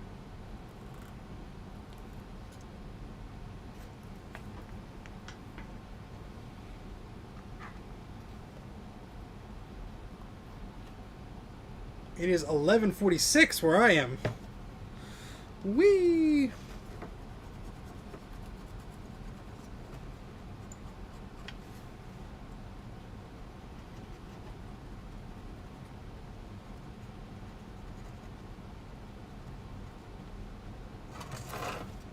Let's clean up some of this gunk before we use the solder. We can get that off. Then we'll put some new caps on. What is he saying anymore? I don't know. This guy is just a little crazy. That's correct.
Tidying some of these things up here. There we go.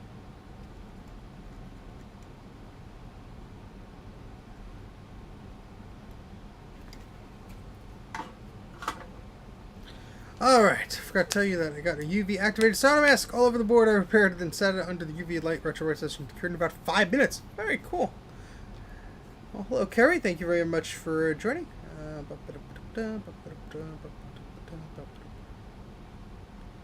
I'm sorry, that stinks. You cooked your Dell's board. Well, I mean, mistakes happen, so you're 1 minute from the future. Or my clock on my computer is not set correctly. Who knows the future? What will be happening? Bruce knows the future. He lives in it, and I'm sure he is sick and tired of that joke. But I'm not, so there's that.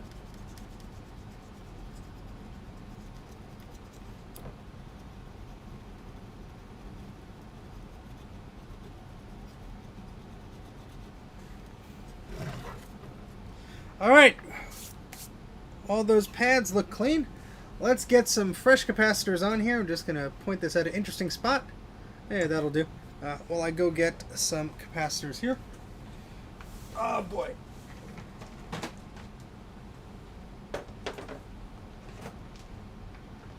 That's not the container I was looking for. Did I leave it upstairs?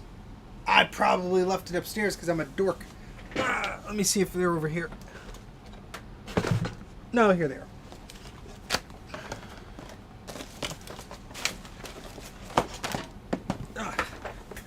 Alright, so we got our magical box of capacitors. And I'm looking for a very teeny tiny bag which has like one cap left in it because I just ordered some new ones. They have not arrived yet.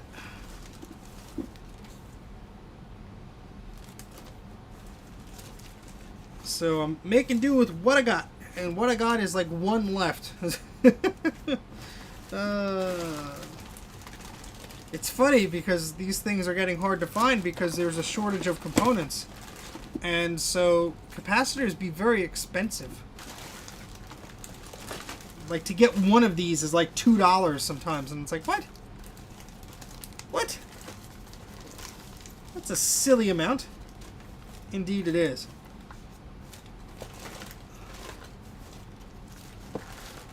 And yes, I should have a better organization system. I should have a lot of things more organized, but until the new caps come, I am not going to bother because I'm going to have to move them all around anyway. So I'm just looking for the one cap that I have left. It's in one little teeny tiny bag. I hope I still have it left. It's a 50 volt 1 microfarad capacitor. And nope. Nope. Well, here, let me put everything that it isn't up here. I'll find it relatively quickly. If it exists. Nope. Nope. Nope. Nope. Nope. And I just did an inventory of this, and I wonder if it's in a different bin because I'm a loony. And I had forgotten. I actually just ordered caps for a Connectix Quick Cam. Does anybody have one of those? A Connectix Quick Cam? Those are some of the first, or the first webcams that were out there. And it's black and white, but they're notorious for the caps going bad on them. So they take 16 volt 10 microfarad capacitors, and I have some of those. However, it also takes some odd varieties, so I had to go ahead and order those. I think it's a 220 microfarad 16 volt and a 330 microfarad 6 volt. So that was interesting. That's not it, and that's not it. So, and there goes it on the floor. Ah. I really thought it was in this bin, but I guess not. I might have to look in another bin. Jeez. You have the color one. Yeah, see, I have the grayscale one. I don't have. I actually have 2 or 3 of the grayscale ones. I do not have a color one. It'd be cool to have one day just to mess around with it. I know they're not ridiculously expensive, but the only ones I seem to come across are like new in box, and I'm like, well, I don't really need it new in box. Let's just check here. So these are the 1016s. Of course, I found every capacitor but the one I'm looking for. And it's to be expected. I only have like 1 or 2 of them. Just stand up for a second here. Sometimes they place little doohickeys up here. That's not the case for this. Or is it? No. This is what? These are 100 microfarad 10 volts. Okay, well, that could go in the bin over there. Ah, boy. I mean, I could steal it off of something else, but I really don't want to. Let me just check this other bin here. Make sure nothing's hiding in here. Because we did just use that little bag of capacitors on a previous live stream.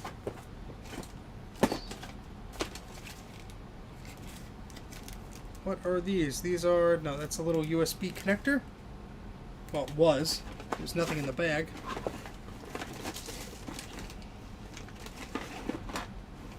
That's my little Raspberry Pi. There's a battery tester. There's an LC power supply. There's a bunch of fun stuff in here. None of which is what I'm looking for. Wait! Wait! Yes! I found it! There's one left! One left. One left. No worries. Take care. Have a good night. Alright, now we're in action here. Yeah, I had one of these caps left. I love these. They're very tiny. The part number is T491B105K0508T. These are very tiny, but they're easy to put on the board. You can see under the microscope here. That's a very tiny capacitor. Here's my finger. Yeah, that's a very, very tiny capacitor. Does your iMac display do anything? Do you hear it buzz? Do you hear it try and you know, initialize. Because a lot of those have analog problems, unfortunately, or flyback problems. So both are very fun to diagnose.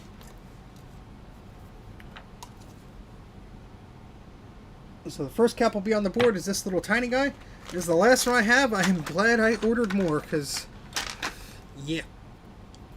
Bought a tablet that has 7...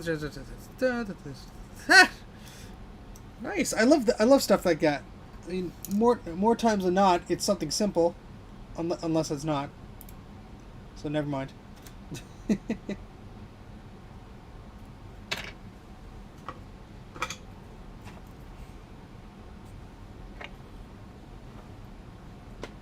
Sorry, you didn't see me place it on the board. It wasn't too interesting, I assure you. So now we have to come at this by an angle because there's plastic all over here.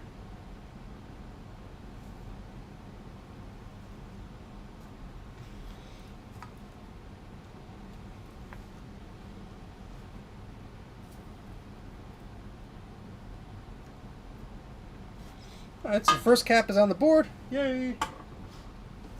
And the rest, I believe, are just 47 microfarad 16 volt capacitors, which we have, I think we have like 50 of them left. I cannot find these particular caps. I know I could get different sizes, but they're kind of out of stock right now. So, yay. So I'm going to have to just use what I got for now. And if I have to use the larger ones, well, I'll use them. So we need 1, 2, 3, and then there's 4 over there. I like the smaller ones because they're easier to work with, but yeah.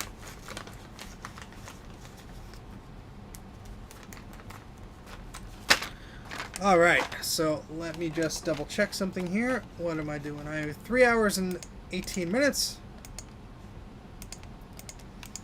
It's getting a little late, but hopefully we could finish this up in a relatively short manner.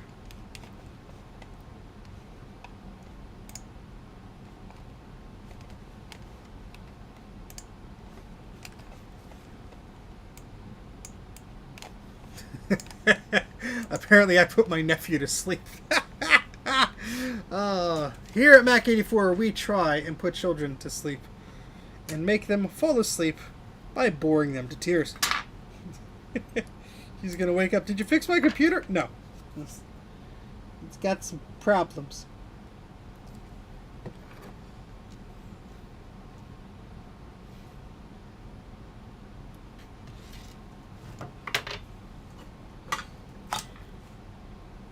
I hope this is gonna be an easy startup here. We don't have any problems or anything like that. That'll be nice. We already had to remove a chip.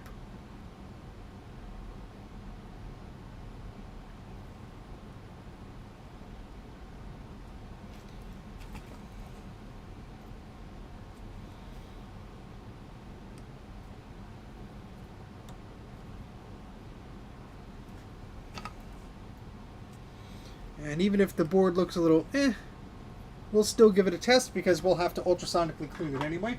And that'll make the board look very nice and pretty. So that's always good. So I say we get about 5 more minutes of this, and then we'll be ready to test it. How about that?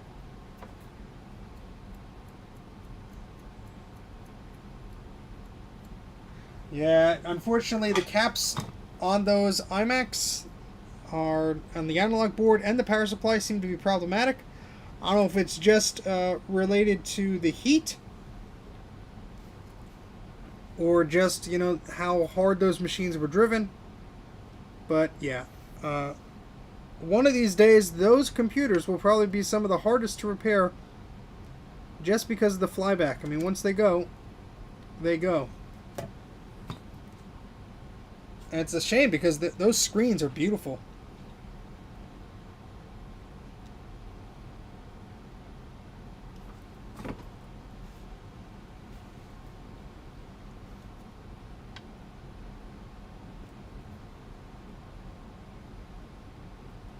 Make my picture viewer smaller. Nobody wants to see me that large.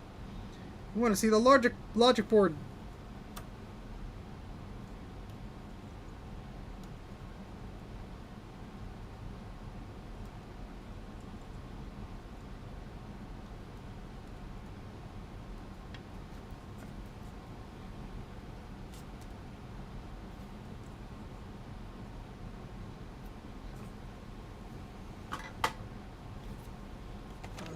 Let's change that.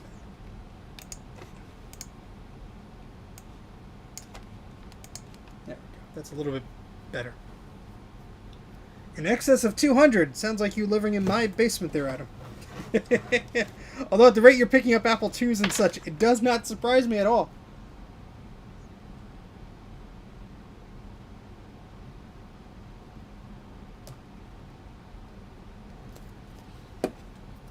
I had someone come to me recently, and it doesn't happen often because of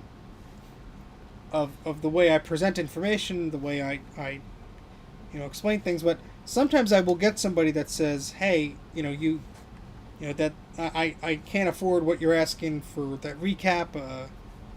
I'm gonna go elsewhere." And then eventually, sometimes they do come back and they go, "Look, I'll just pay it. I'll get it repaired." Generally speaking, my prices range from $80 to $100 per board, depending on the amount of work involved. And that may seem like a lot, but you also have to consider what goes on. I mean, I'm troubleshooting things. I'm taking chips off the board sometimes. I mean, every some of that stuff is extra. But for a standard recap, let's just say I'm removing the caps and I'm putting new caps on, and let's say it doesn't require more than that. I actually do a lot of in-depth testing, and I have the utilities and the tools to do that. So if you send me a Macintosh Classic board like this one, not only can I start it up and everything without you shipping me a fragile CRT, but I can also test it with an Apple Tech Step, which is a piece of hardware that Apple sold to their technicians. And I also have a variety of tools and devices that I could test, the modem port, the printer port, all that stuff. I have an ultrasonic cleaner, so I could actually clean things and get crud out from under chips and stuff like that. I have a microscope that allows me to see much better than my eyes could.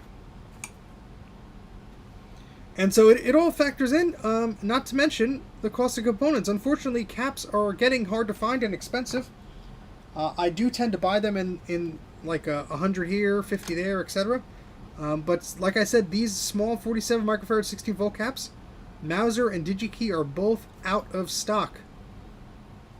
So, yeah, that's problematic. So, the prices do fluctuate. Of course, if I spend more time on a board, or if I have to replace chips or fix damaged traces, that does adjust the cost. But I'm not saying it to, be like, oh, but it's interesting because sometimes people will say, oh, that's too much, and then they'll come back and be like, yeah, you know what, I asked around, your prices are reasonable. I'm like, well, yeah, I mean, it definitely varies. I mean, I've had times where, look, you send me a few boards at once, I'll cut you a break. Obviously, you're bringing me good work. I'll make a deal with you, or sometimes I'll do a trade. You send me something, and in return, I'll do recapping for you, and hopefully it's not a tough job, I still might have to charge you for replacement parts, because they do not make the caps, and I mean, not the caps, but they don't make certain chips anymore, like sound chips or logic chips. So you do have to, unfortunately, be careful of some of these things sometimes, because it's just the way these machines are. Sometimes they require a lot of love and care. So what I'm going to do is I'm going to go through this board. There's a few problem areas I just want to make sure that I'm addressing, like there's a bit of solder on this chip here. We'll get that off of there. And there's some green marks elsewhere, so I want to make sure all that is done here. Exactly. So I do think it's a very fair price for every one person that says, you know what, I'm going to pass. I actually do get people that's like, you know what, that's reasonable. And I'm not trying to price gouge here, because I know, like, what, you pay, what, maybe $100, $200 for a machine like this. Maybe you just got it. Maybe you're excited to test it out, and it doesn't work. So are you really going to sink in another $100, $200 to get it working? Probably not. Oh, there's some lovely green gunk in that little hole there. And, you know, I tell them, look, this is just an estimate because, you know, you will have cases where the sound chip needs to be replaced, or this resistor pack needs to be replaced, or I have to order this part, or, you know, this logic chip is bad, and it's gonna cost more. And so I always start, you know, with the preface of, look, you know, this could go up, just FYI. And it's always difficult to explain that every machine is a little bit different, because I could get 3 Macintosh Classics in, and each one will have a different problem. You know, no two are the same. So just because I could fix 10 of them doesn't mean I could fix yours, even if it looks to be in better shape, but once I get under the microscope, I see a different story. Although pictures are helpful, because sometimes I just am like, look, this board looks like it really needs a lot of attention. This is the ballpark figure for that. I don't know if I could do it. You know, that's a bit rough. But and some boards are just, you know, they're battery bombed and they're good for parts. But thankfully we have ingenious creations like Kai's recreated Macintosh SE and Macintosh Classic boards, which basically allow you to take all the working components off of a few salvage boards and build a working system again. I mean, how cool is that? I think it's amazing. So I'm very excited for those prospects of these things. How's the board looking? Well, we're about to test it. I'm just tidying up some small things. And hopefully we'll have some success today after that frustrating iMac experience where we were trying to fix my nephew's iMac and it just was not having it.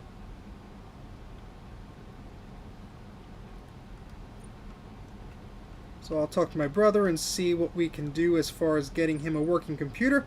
I do have a Mac Pro, like an older one. I can't, you know, it's a 2008 single processor one.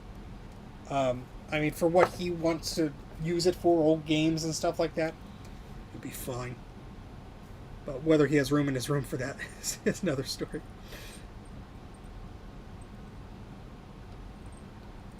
Oh, this is disgusting underneath. Come on, just need more solder in there or what?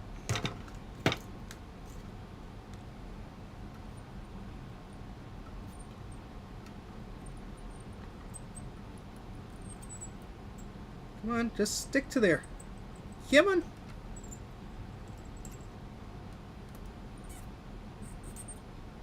There we go.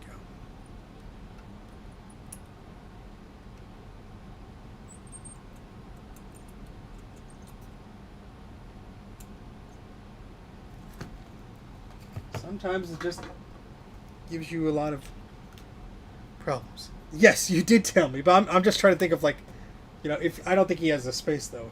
You know, it's a kid's room. A lot of kids' rooms don't have space for a huge tower under a desk or something. The iMac was sort of in a corner, so there was room for it, but we'll see. We'll see.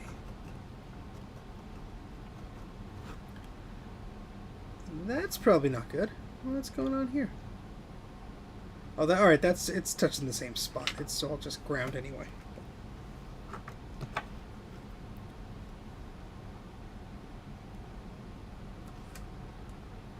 Just some of this old hair and solder and gunk out of there. All right. So, what do you guys think? Do you think this is gonna turn on right away? Are we gonna have a happy Macintosh Classic? Or are we going to run into some issues? I hope we're going to have a happy Mac. After performing the repair on that chip that we did, I think we should be in pretty good shape.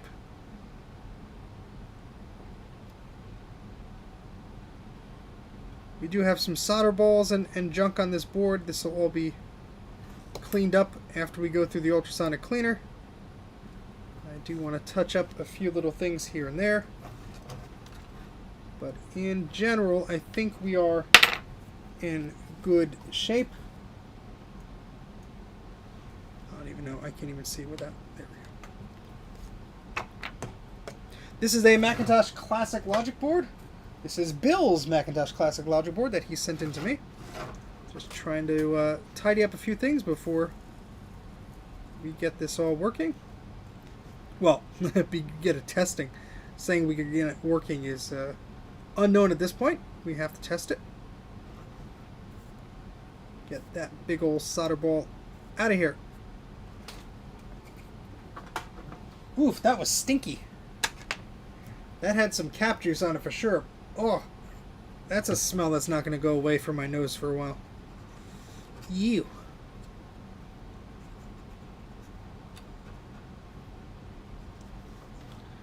Alright, just going to have a quick look around. You know, usually 99% of the problems on the board you're going to find around the capacitors, because that's what leak and that's what cause problems. So I'm just focusing my area on the traces around these caps. Make sure nothing's bridging, nothing's exposed. Whenever the little solder ball here, especially near this chip that we worked on before.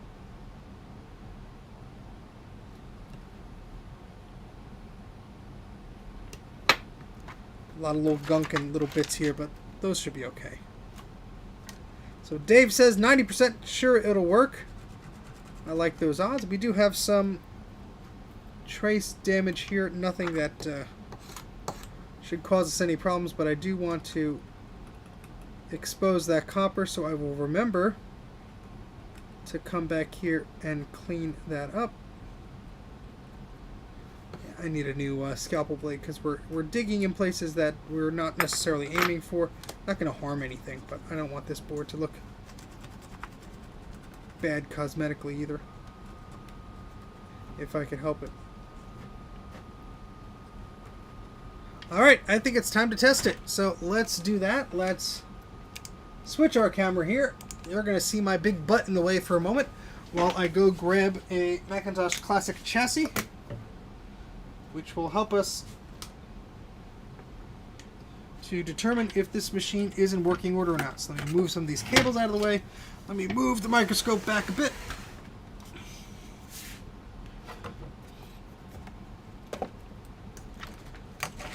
And we're going to make room on our desk for that.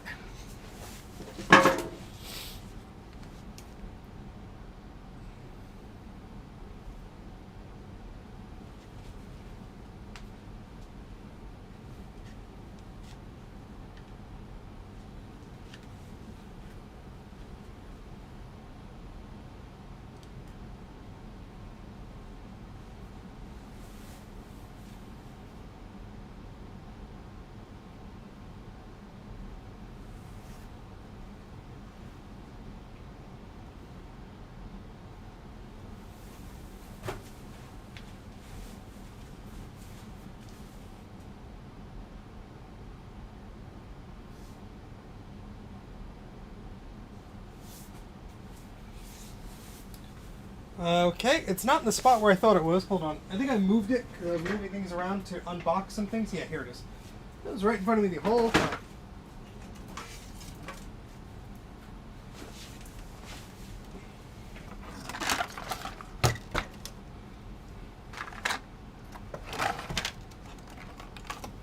Here we have a Performa 200 case, which is a Macintosh Classic 2 case, but it'll work fine for testing our Macintosh Classic Logic board. We have an ATX extension cable here, which will work fine for just extending what we need to, so we don't have to put the board in the machine, which is very, very handy. If we could get it to plug in correctly. There we go. I had someone argue with me on Reddit that said that the Macintosh 2, or the Performa 200, has soft power, and I mean, while the capability may be there, the fact of the matter is, when you flick that power switch, the machine turns on. It doesn't wait for you to, you know, push a key or anything like that. Alright, guys. Let's see if this guy wants to work. Let's bring the camera in a little closer. Sorry guys, I was not prepared to do this sort of moving around of the camera and such. So I apologize if you get dizzy. There we go. And we're going to get a keyboard out. And a mouse. As if we are successful, I want to try and boot.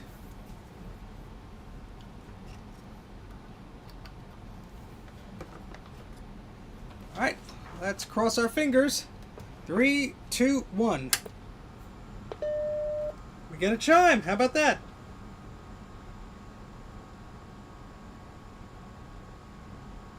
And we get a cursor. That's good.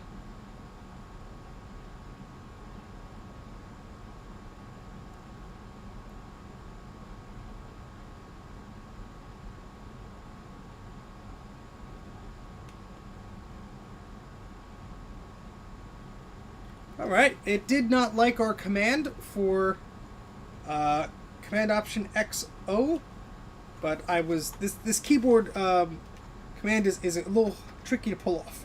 I'm very satisfied I booted though, so let's restart and try it again. I love that chime. The classic 2 chime is a nice one though, but it does not seem to want to boot ROM. The cursor wants to go, but this keyboard also... Oh, caps lock was on. I have no idea if that made a difference, but let's try it again. Command Option XO.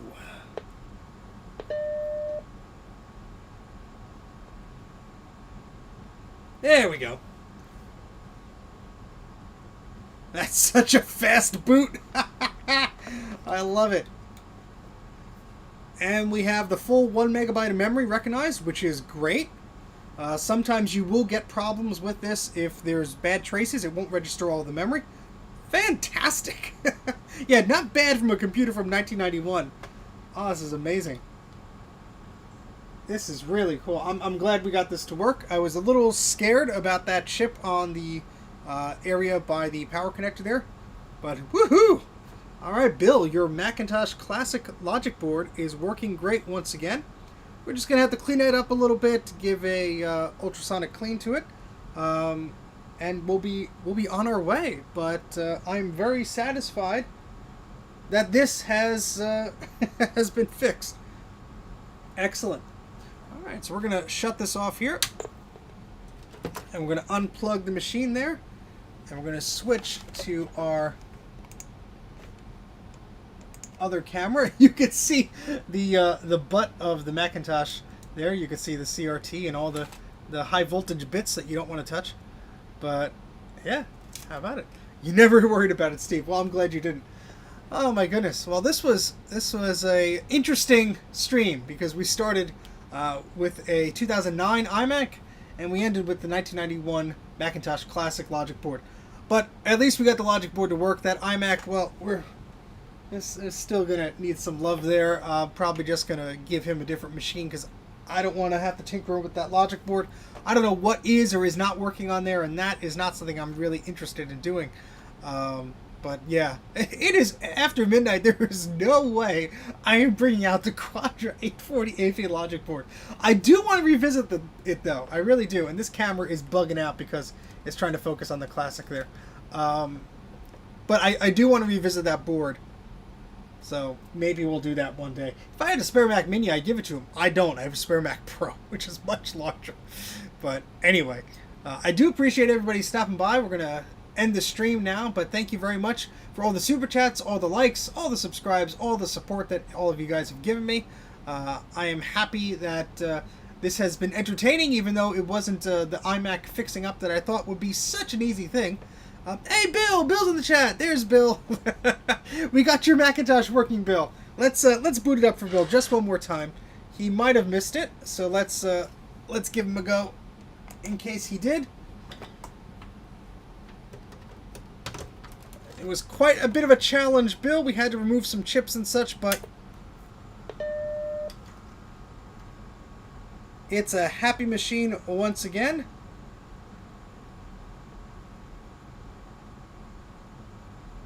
So we have the cursor there that comes up, which is a good sign. Now this analog board does need recapping, so some of the lines you're seeing on the screen are not are not problematic of the logic board itself. But yeah. So there we go. Here's Bill. Here is your Macintosh Classic Logic board, and it's happy once again. So how about that? Very quick turnaround on that, Bill. I did not expect to do that so quickly, but like I said in my email to you, the stream had an unexpected turnaround, so I had some spare time. So excellent. So we're going to shut this off. I'm going to switch back to this camera here. I'm going to thank everybody once again for watching, and I do have an exciting thing that I'm going to announce on Patreon, and I'll announce it publicly likely on Friday. It's a cool project I'm working on with someone. Very excited about it, so if you know Ken from the Computer Clan on YouTube, I think you'll be excited about it too. But that's about it for now. Thank you so much for everybody who tuned in. Thank you for the super chats. Thank you for all the likes and all that fun stuff. And I'll see you next time. Take care, guys, as I managed to find the end stream button. There we go. Have a good night.